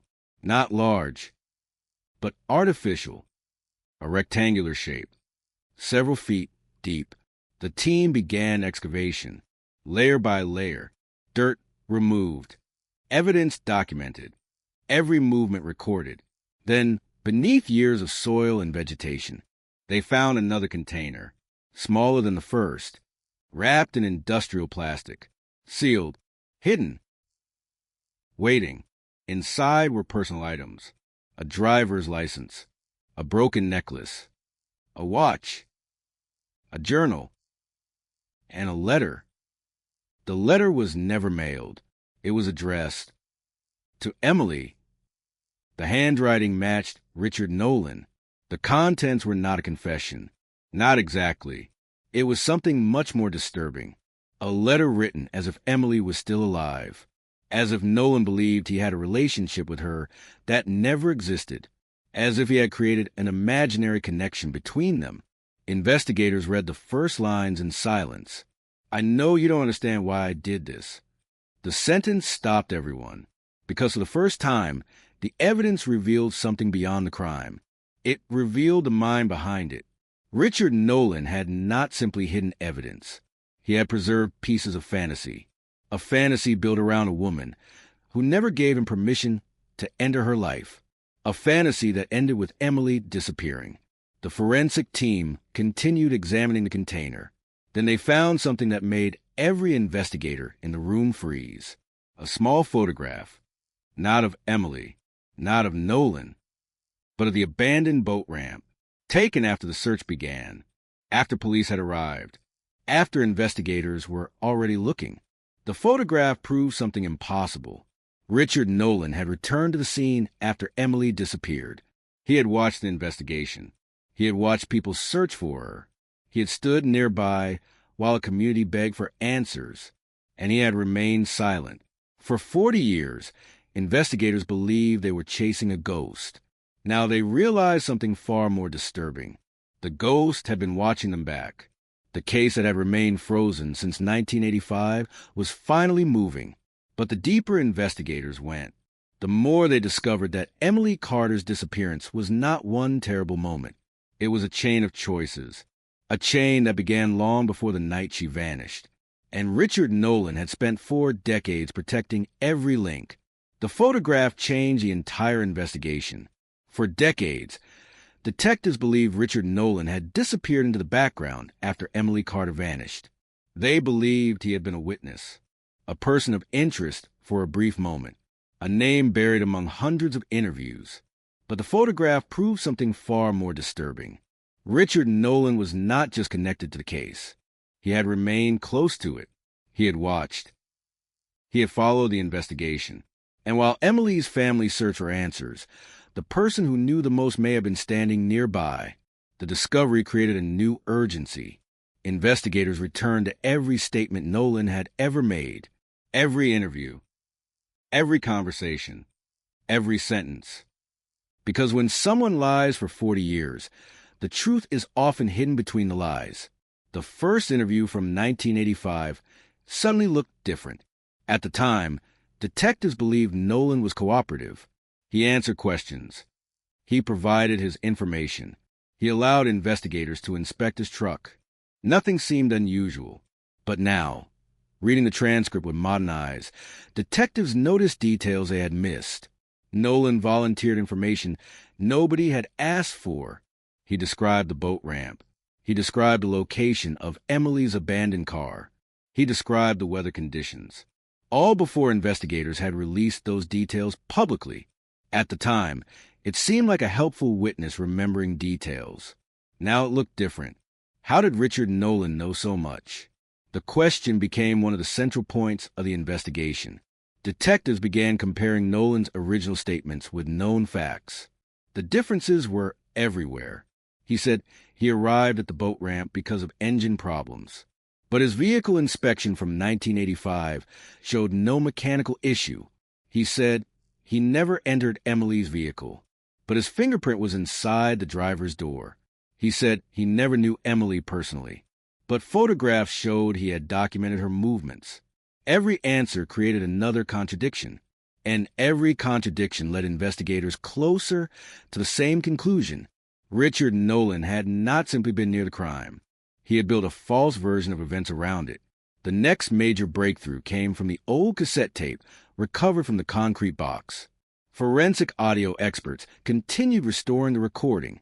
The first analysis had revealed fragments. A woman. A man. A struggle. But with advanced technology, more details began appearing. The background noise was enhanced. A vehicle engine could be heard. A door opening. Rain hitting metal.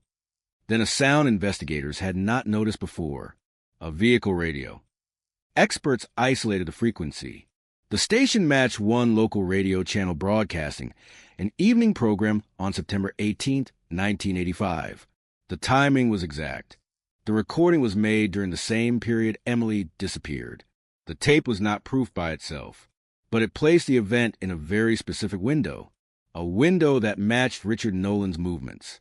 Then investigators discovered something else. A second voice. Very faint, almost impossible to hear. A few words, but enough. The voice appeared to say, "Please don't do this." The laboratory compared the female voice with recordings of Emily from family videos. The result was not considered a complete identification, but analysts determined the voices had strong similarities. The Carter family was informed. For them, the discovery was devastating. After 40 years of uncertainty, they were forced to confront the possibility that Emily's final moments had been captured on tape, a moment that should never have existed, a moment someone had preserved. The family requested privacy. They did not want headlines. They did not want cameras. They wanted only one thing, the truth. And investigators were determined to give them that. The search for more evidence continued. Detectives examined every location connected to Nolan, his former homes, his workplaces, his storage units, his vehicles. One address stood out, a small rental property where Nolan lived from 1986 to 1989. The landlord remembered something strange. Nolan had made renovations before moving in. A basement wall had been rebuilt. The landlord assumed it was routine maintenance. But when investigators reviewed construction records, they found something missing. There were no permits, no contractor information, no explanation. The basement was searched. Behind a newer section of drywall, investigators discovered another hidden compartment. Inside were newspaper clippings, not about Emily, about the investigation. Hundreds of them. Every article, every television report, every public statement. Richard Nolan had collected the case. He had preserved the story of the woman he was accused of harming. Among the clippings was one article circled repeatedly. The headline read, "Police search continues for missing Florida woman." Below the headline, Nolan had written one sentence. "They still don't know." Investigators stared at the note because it revealed something chilling. He was not simply hiding from the investigation. He was following it, watching it, almost studying it. The evidence suggested that Richard Nolan had remained emotionally connected to the crime for decades, not because of guilt alone, but because the disappearance had become part of his identity. The case was no longer just about what happened to Emily. It was about understanding why someone would carry a secret for so long. Psychological experts reviewed the evidence. They described a pattern: obsession, control, fantasy. The belief that a person could create a connection without the other person's agreement. They explained that some offenders do not see victims as complete individuals. They see them as part of the story they have created, a story where they are the main character, a story where reality becomes something they rewrite. Investigators believed Emily Carter was not chosen randomly. She was chosen because Nolan had spent time observing her, learning her routine, creating a false sense of familiarity. And when reality did not match his fantasy, something changed. The final piece of the timeline came from a former employee at Bayshore Financial, a man named Peter Walsh. He had never been considered important in 1985. He worked maintenance at the building. He remembered Nolan. He remembered Emily. And he remembered something he had never told police. The week before Emily disappeared, he saw Nolan waiting near the parking lot.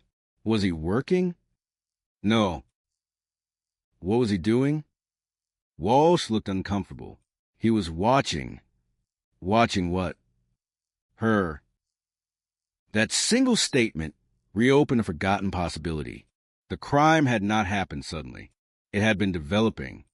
Slowly. Quietly. In plain sight. The final week before Emily vanished was reconstructed. Monday. Nolan repaired equipment near her office. Tuesday. He asked employees about schedules. Wednesday. He purchased specialized camera film. Thursday. He watched the parking lot. Friday. Emily disappeared. The timeline was no longer random. It was a sequence, a plan, a pattern. And investigators finally understood why the case had remained unsolved for so long. Because in 1985, they were looking for a stranger, someone who attacked and disappeared. They never considered that the person responsible had spent months becoming familiar, becoming invisible, becoming someone nobody feared. Richard Nolan had not broken into Emily's world. He had slowly entered it. And by the time anyone realized he was there, it was already too late. As detectives prepared the case for prosecution, one final discovery emerged from the evidence archive: a missing evidence report, a document showing that one item collected from Emily's vehicle in 1985 had never been processed. A small object, almost forgotten. But according to the report, it contained biological material, material that could now be tested, material that might finally answer the last remaining question. What exactly happened inside Emily Carter's car that night? And who was with her during her final moments? 40 years after the disappearance, the answer was sitting inside an evidence box, waiting. The evidence box had been sitting untouched for nearly 40 years. A small brown container, a faded label, a handwritten case number from 1985. To anyone passing by, it looked meaningless. Another piece of forgotten evidence from another forgotten investigation. But inside that box was something investigators had searched for since the beginning: a final connection. A piece of the truth that had survived when everything else had disappeared. The missing evidence report was discovered during the final audit of Emily Carter's case files. The document was simple, almost too simple. A list of items collected from Emily's abandoned vehicle. A purse, a set of keys, a folder of documents, a camera, a fabric sample, and one item that had never been tested: A small piece of cloth recovered from the driver's side door handle. In 1985, investigators had marked it as possible transfer material. Nothing more. The technology did not exist to analyze it properly, so it was placed into storage, then forgotten. For decades, the cloth remained sealed, waiting. When forensic analysts received the sample in 2025, they immediately understood the importance. Old evidence was fragile. Every test had to be performed carefully. One mistake could destroy what remained. The laboratory began with DNA extraction. The first attempt produced almost nothing. The second produced a weak profile. The third changed everything. A partial DNA profile was recovered. Not enough for a complete identification, but enough for comparison. Investigators already had a sample from Richard Nolan. They waited for the result. The entire case had reached this point. 40 years of questions. 40 years of uncertainty. Everything now depended on a microscopic piece of evidence. A few surviving cells. A few strands of genetic material. The laboratory completed the comparison 2 days later. The report arrived at 8:16 a.m. The conclusion was clear. The DNA profile recovered from the cloth was consistent with Richard Nolan. The probability of a random match was extraordinarily low. The evidence that had been considered useless in 1985 had become the strongest link in the case. Detective Ava Ramirez read the report silently. For a moment, nobody in the room spoke, because everyone understood what it meant. The fingerprint connected Nolan to Emily's vehicle. The photographs connected him to her routine. The notebook connected him to planning. The buried evidence connected him to the aftermath. And now the DNA connected him directly to the final moments inside that car. The investigation was no longer built on suspicion. It was built on proof. But one question remained. Why had Nolan kept the evidence? Why had he saved the photographs? Why had he hidden the tape? Why had he preserved reminders of a crime that could have destroyed his life? Investigators searched deeper into Nolan's psychology. They examined journals, letters, personal documents. The discoveries painted a disturbing picture. Richard Nolan did not behave like someone trying to forget. He behaved like someone trying to preserve control. He wanted to own the story, even decades later. The hidden collections, the newspaper clippings, the recordings, they were not just evidence. They were trophies, a private archive of something he believed belonged only to him. But there was another discovery, a document found inside the storage unit, a handwritten list, names, dates, locations. At first, investigators believed it was another record connected to Emily. Then they noticed a pattern. Several names belonged to women who had reported suspicious encounters with a man matching Nolan's description. Some had reported being followed. Some had reported unwanted contact. Some had simply disappeared from public records. The list changed the investigation completely. Emily Carter may not have been the only person Richard Nolan had watched. A special review team began examining old cases across Florida, across neighboring states. The pattern was unsettling. Cases once considered unrelated suddenly contained similarities. Women disappearing near locations where Nolan had worked. Reports involving a dark-colored pickup truck. Unexplained evidence. Missing details. The possibility became impossible to ignore. Richard Nolan may have hidden more than one secret. The investigators contacted families who had spent decades without answers. For some, the calls brought hope. For others, pain. Because solving one case sometimes means reopening many others. Each family carried their own unanswered questions. Each person had their own Elizabeth, their own missing photograph, their own empty chair at the dinner table. The investigation expanded rapidly, but prosecutors focused on the strongest case, Emily Carter, because this was a case where the evidence had survived. This was the case where the truth could finally be proven. Richard Nolan was officially arrested on a quiet Monday morning. There were no dramatic scenes, no chase, no confrontation, just a sheriff's vehicle arriving outside his home. Nolan opened the door. He looked at the officers, and for several seconds he said nothing. The detective holding the warrant later described his reaction. He looked like someone who had been waiting for this day. Nolan was taken into custody without resistance. The news spread across Florida within hours.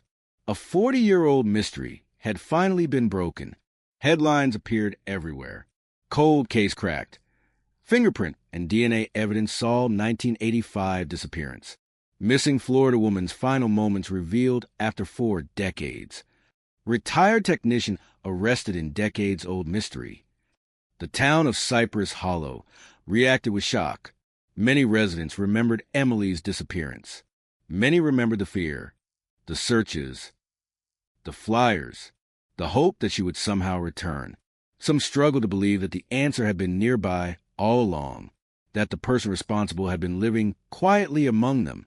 For Emily's family, the arrest brought complicated emotions. There was relief. There was anger. There was grief. But most importantly, there was certainty. After 40 years of wondering, they finally knew the waiting was over. But the investigation was not finished, because during preparation for trial, prosecutors discovered another hidden file, a document that revealed Richard Nolan had almost been caught decades earlier, a report from 1985, a report that had been misplaced. Inside was an interview summary from a witness investigators had forgotten, a witness who claimed to have seen Nolan near Emily's vehicle, a witness whose statement could have changed everything.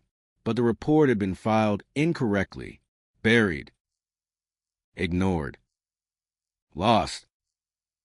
Until now, the witness was still alive, and when investigators found her, she revealed something that sent chills through the entire department. She had not just seen Richard Nolan. She had seen what he was doing. She had seen him standing beside Emily's car on the night Emily disappeared, and she had tried to tell police 40 years earlier, but somehow her warning disappeared. And now, after decades of silence, that voice was finally returning. For 40 years, one witness believed she had failed Emily Carter. Her name was Linda Brooks. In 1985, she was 26 years old, a waitress at a small roadside diner located less than a mile from the abandoned boat ramp where Emily's car was discovered. She was not famous. She was not a detective. She was not someone investigators considered important. She was simply a person who happened to be in the wrong place at the right time, or perhaps the right place at the only moment that mattered. When detectives finally located her in 2025, Linda lived quietly in northern Florida.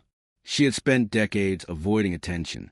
She had never appeared on television, never spoken publicly about Emily Carter, never told anyone the full story, because she believed nobody would listen. The original investigators had listened, but only briefly. And then her statement disappeared into the thousands of pages inside the case file. A forgotten voice, a forgotten warning, a forgotten chance. When Detective Ava Ramirez sat across from Linda, she placed the old statement on the table. Linda stared at the paper. Her hands began shaking. I thought this was gone forever. Ramirez looked at her. Why? Because that's what happened to everything connected to Emily.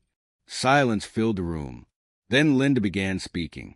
On September 18th, 1985, she was finishing her shift at the diner. The night had been slow. Rain clouds were moving in. Most customers had already left. Around 9:10 p.m., she stepped outside to smoke a cigarette before closing. From the parking lot, she could see the road leading toward the boat ramp. She remembered hearing an engine, not unusual. People use the area for fishing, but then she noticed something. A blue car, parked near the entrance. Emily's car. At the time, she didn't know that. She only remembered seeing a woman standing beside it. A few seconds later, another vehicle arrived, a dark pickup truck. Linda remembered the truck because of one unusual detail. The passenger side door was covered with a large white scrape. She watched as a man stepped out. She couldn't see his face clearly, but she remembered his clothing, a work uniform, dark pants, a light-colored shirt, and something hanging from his belt, a tool pouch. The man walked toward the woman. At first, Linda assumed they knew each other, a couple arguing, a friend helping, something ordinary. Then she heard the woman's voice, not loud, not screaming, but frightened. The words were unclear until one sentence, "Please leave me alone." Linda froze, because those 4 words changed the entire meaning of what she was seeing. She wanted to call someone. She wanted to walk closer, but fear stopped her. She watched from a distance. The man moved closer. The woman stepped backward. Then the rain became heavier. Visibility disappeared. Linda went back inside the diner for less than 5 minutes. When she looked again, the blue car was still there. The truck was gone. The woman was gone. And she assumed everything had been resolved. She had no idea she had just witnessed the beginning of a 40-year mystery. The next morning, when news spread that a woman had disappeared, Linda immediately called police. She gave them everything she remembered: the truck, the uniform, the argument, the direction the vehicle left. But according to the old records, her statement was categorized as unconfirmed observation. No follow-up, no sketch artist, no vehicle search, nothing. Why? Investigators reviewing the old file found the reason: a note written by the original detective, possible unreliable witness due to distance and weather conditions. Ramirez stared at the note for a long time, because the witness had not been unreliable. She had been ignored. A single decision 40 years earlier had changed the direction of the entire investigation. If Linda's statement had been followed, Richard Nolan might have been identified immediately. The dark pickup truck, the work uniform, the location, everything matched. But in 1985, the investigation moved in another direction. Detectives focused on strangers, homicide crime, unknown suspects. They never realized the person they were looking for had already spoken to them. Richard Nolan, the helpful witness, the cooperative technician, the man who volunteered information. Linda's testimony became one of the final pieces prosecutors needed, but the interview revealed something else, something even more disturbing. Linda remembered one additional detail: the truck. She had seen the driver's side mirror. Attached beneath it was a small metal tag, a company identification plate. She didn't know what it meant in 1985, but investigators did now. It matched the equipment issued to Richard Nolan's employer. Another connection, another piece of evidence that survived decades of silence. The prosecution's case was now overwhelming. Fingerprint, DNA, audio evidence, hidden documents, photographs, witness testimony. But Richard Nolan still refused to confess, even after his arrest. Even after the evidence was presented, he maintained the same position. "I don't remember." 3 words repeated over and over. No explanation, no details, no apology. His defense attorneys argued that memories after 40 years could be unreliable. They questioned the handling of old evidence. They questioned the interpretation of the recordings. They questioned whether the investigation had been influenced by public pressure. But prosecutors had something rare in cold cases: a complete timeline, a story that connected every piece. They showed the jury how each discovery led to another: the fingerprint inside the vehicle, the hidden camera photographs, the concrete burial site, the notebook, the DNA, the witness who saw Nolan near Emily's car. Each piece alone raised questions. Together, they created a picture that could not be ignored. During the trial, Emily Carter's family sat quietly in the courtroom. They had waited for decades of birthdays without answers, for decades of holidays with an empty seat, for decades wondering whether Emily was still somewhere. Now they finally heard the truth. The prosecutor described Emily not as a victim in a file, but as a daughter, a wife, a friend, a person whose life had been stolen. The courtroom listened as details from 1985 were presented. The final phone message, the abandoned car, the hidden evidence, the years of silence. And then came the moment nobody expected. Richard Nolan requested to speak. The courtroom became silent. Everyone waited. After 40 years, would he finally explain? Would he finally reveal what happened? Would he finally give Emily's family the answers they deserved? Nolan stood slowly. He looked older than his 73 years. The confidence that once protected him was gone. His voice was quiet, almost impossible to hear. I thought time would erase it. Nobody moved. Nobody breathed. Then he continued. I thought eventually everyone would stop looking. The judge watched him carefully. The prosecutor remained silent. And then Richard Nolan said something that revealed the darkest truth of all. I was wrong. The courtroom waited for more. But Nolan stopped. No confession. No explanation.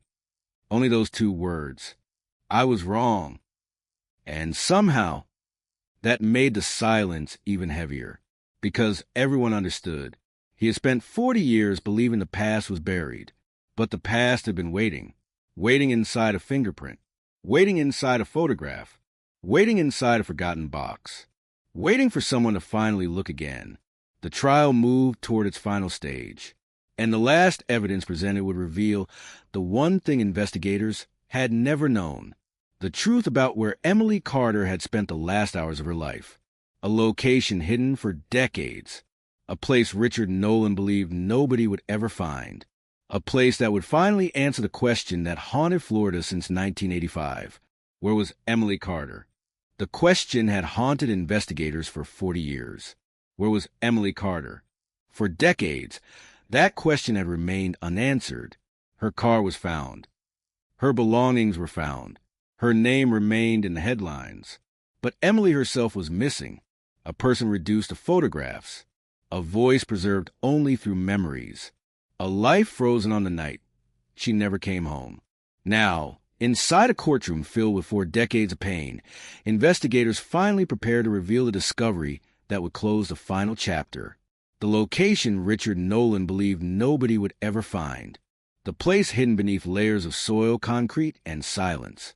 The place connected to the words he had whispered during his interview. I never thought anyone would find that place. Those words had led investigators back to the citrus farm. But the farm had revealed more questions than answers. The first hidden container, the notebook, the photographs, the letters. They proved obsession. They proved secrecy. They proved Nolan had hidden evidence. But they did not explain where Emily had gone until forensic teams returned to property one final time. Using information recovered from Nolan's personal notes, investigators focused on a forgotten section of land beyond the old irrigation fields. A place marked on one of his handwritten maps. A location nobody had noticed. A location Nolan never mentioned. The search area was small, less than half an acre. But investigators treated every inch as if it contained history, because it did. Every shovel, every brushstroke, every piece of disturbed earth, everything was documented. Then, after hours of searching, the equipment detected something unusual. Not a large structure, not a container. Something much smaller. A disturbance beneath the roots of an old oak tree. The same oak tree that appeared on Nolan's hand-drawn map. The same location circled 3 times. The excavation began slowly. No one spoke. The entire team understood what they might discover. The possibility that had followed them from the beginning. The answer Emily's family had waited decades to receive. When the soil was removed, investigators found a sealed area beneath the tree. The discovery was immediately treated as a potential recovery site. Forensic specialists arrived. The area was secured. The entire process was recorded.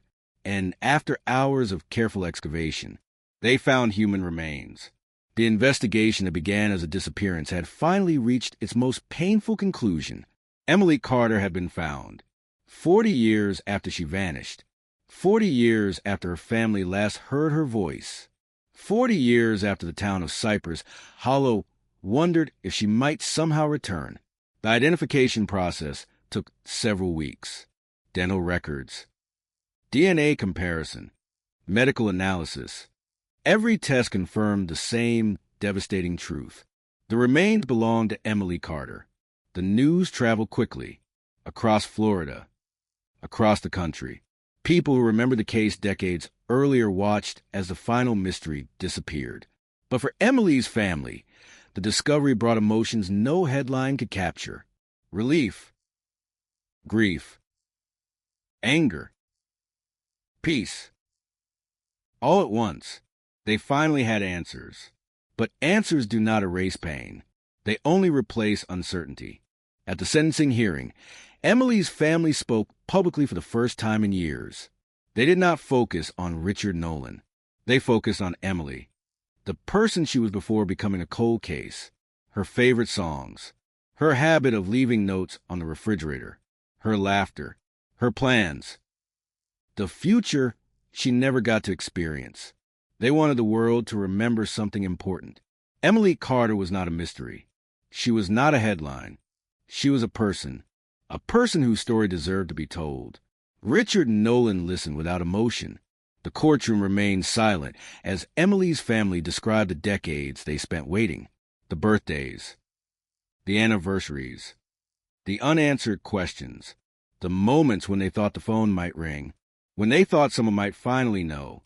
The prosecutor later said the most powerful part of the trial was not the evidence.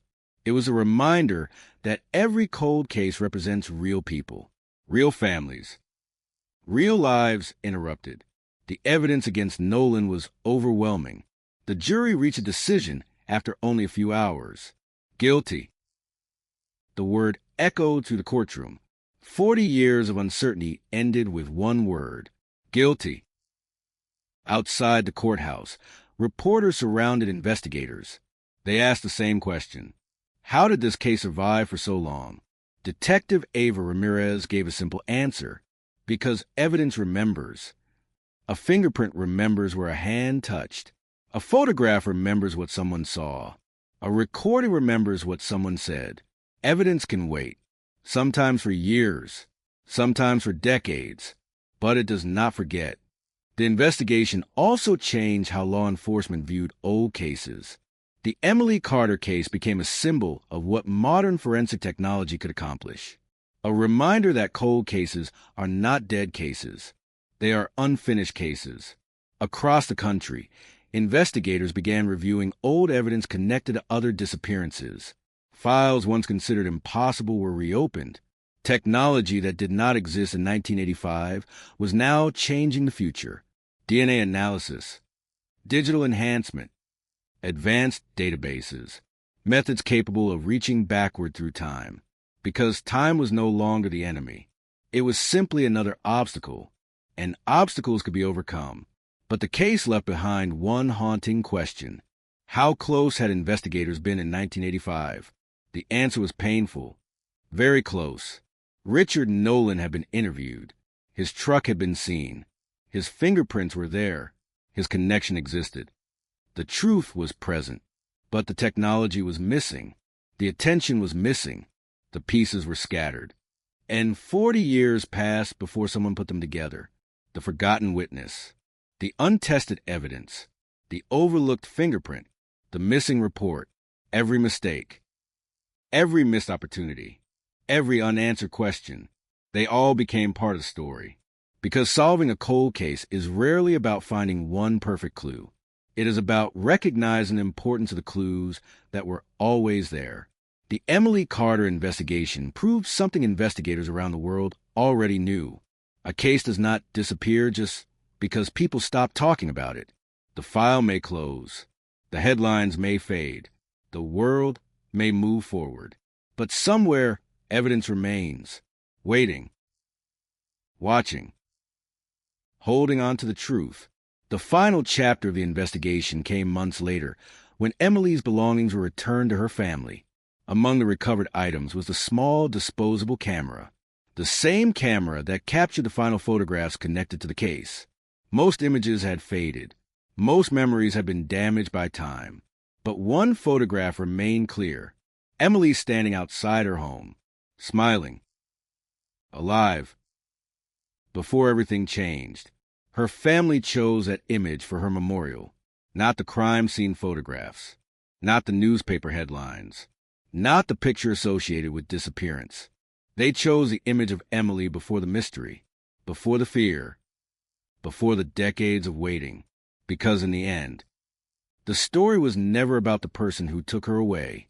It was about the person who deserved to be remembered.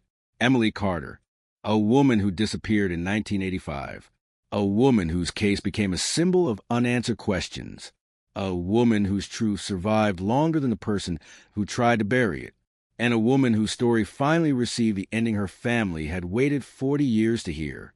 But even after the verdict, even after the evidence, even after justice arrived, one final mystery remained, a question investigators could not ignore. How many other secrets had Richard Nolan buried?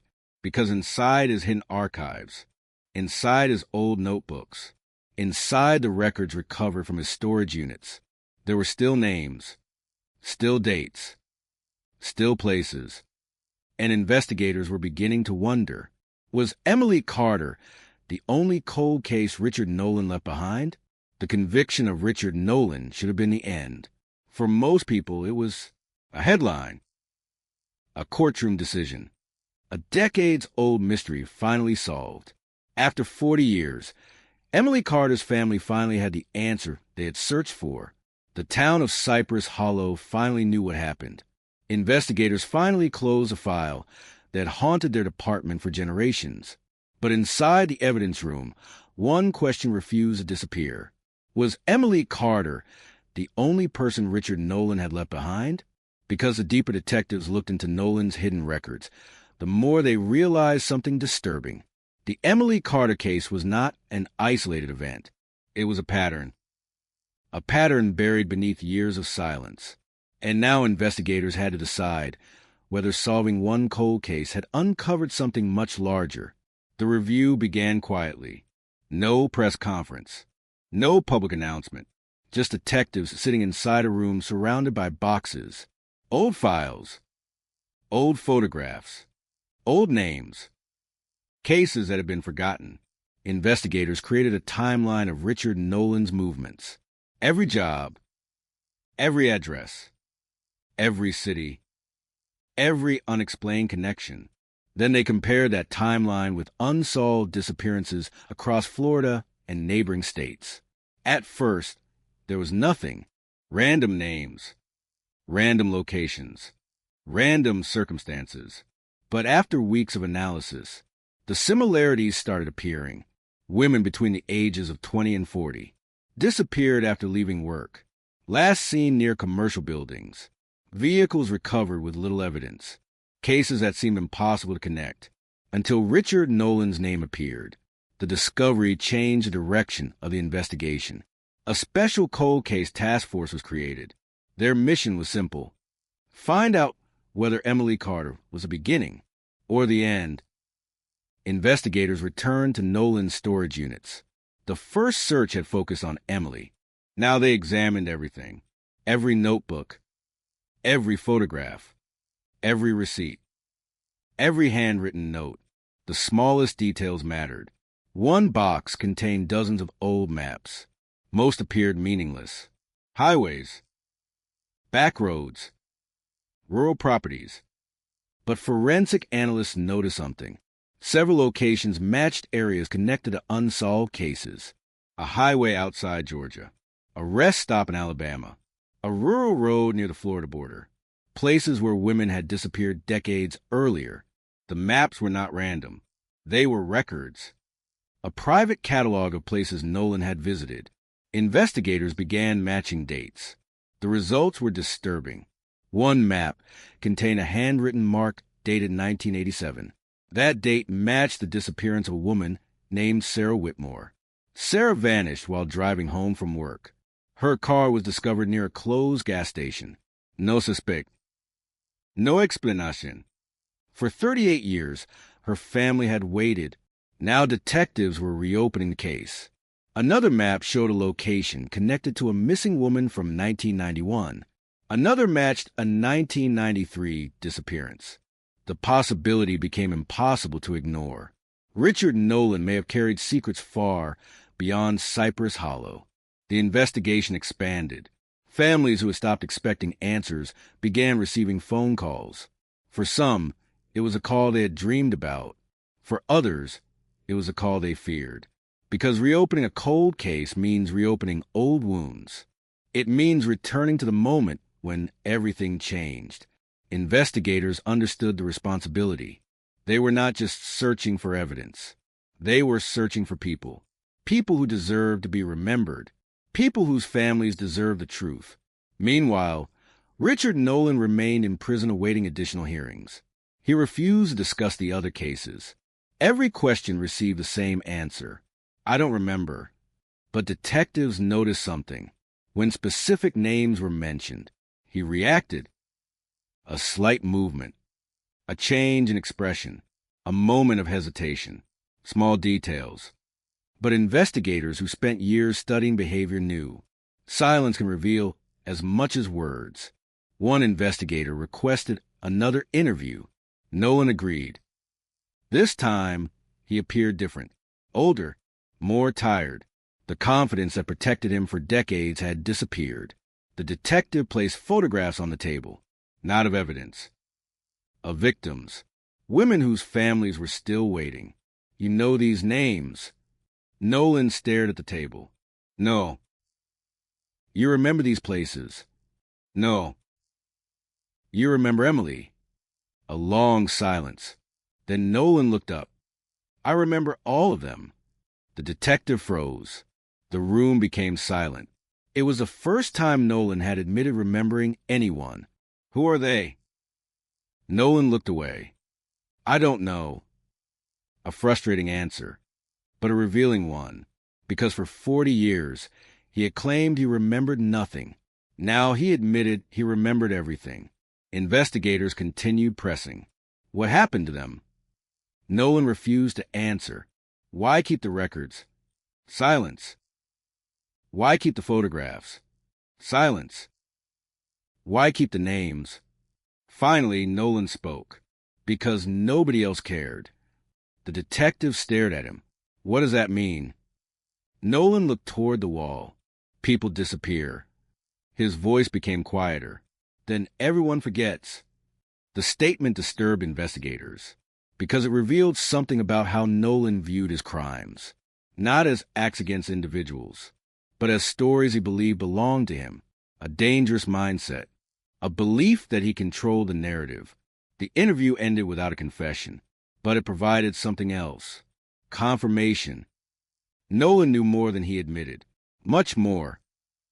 The investigation continued for months. New forensic testing was performed. Old evidence was reviewed. Some cases produced answers. Others remained uncertain. But one discovery stood above the rest. A journal entry found hidden beneath the lining of an old toolbox. The date. September 18th, 1985. The night Emily disappeared. The writing was short. Only one paragraph. But it revealed Nolan's state of mind. I thought she understood. Investigators stared at the sentence because it confirmed something they had suspected. Emily was not a random victim. Nolan believed there was a connection that existed only inside his own mind. He had created a relationship that Emily never shared. And when reality challenged that fantasy, everything changed. The psychological evaluation became a major part of the investigation. Experts explain that obsession can grow quietly. It can appear as admiration, attention, interest, until it becomes something dangerous, something controlling, something disconnected from reality. Emily Carter's case was not just a story about evidence. It was a story about warning signs, about things people noticed but ignored, the unusual questions, the repeated appearances, the uncomfortable feelings, the moments that seemed too small to matter, until they mattered. As investigators continued reviewing Nolan's history, another file arrived, a missing person report from 1984, 1 year before Emily disappeared. The victim had never been connected to Nolan until now, because of the location where she vanished. was the same location where Nolan worked.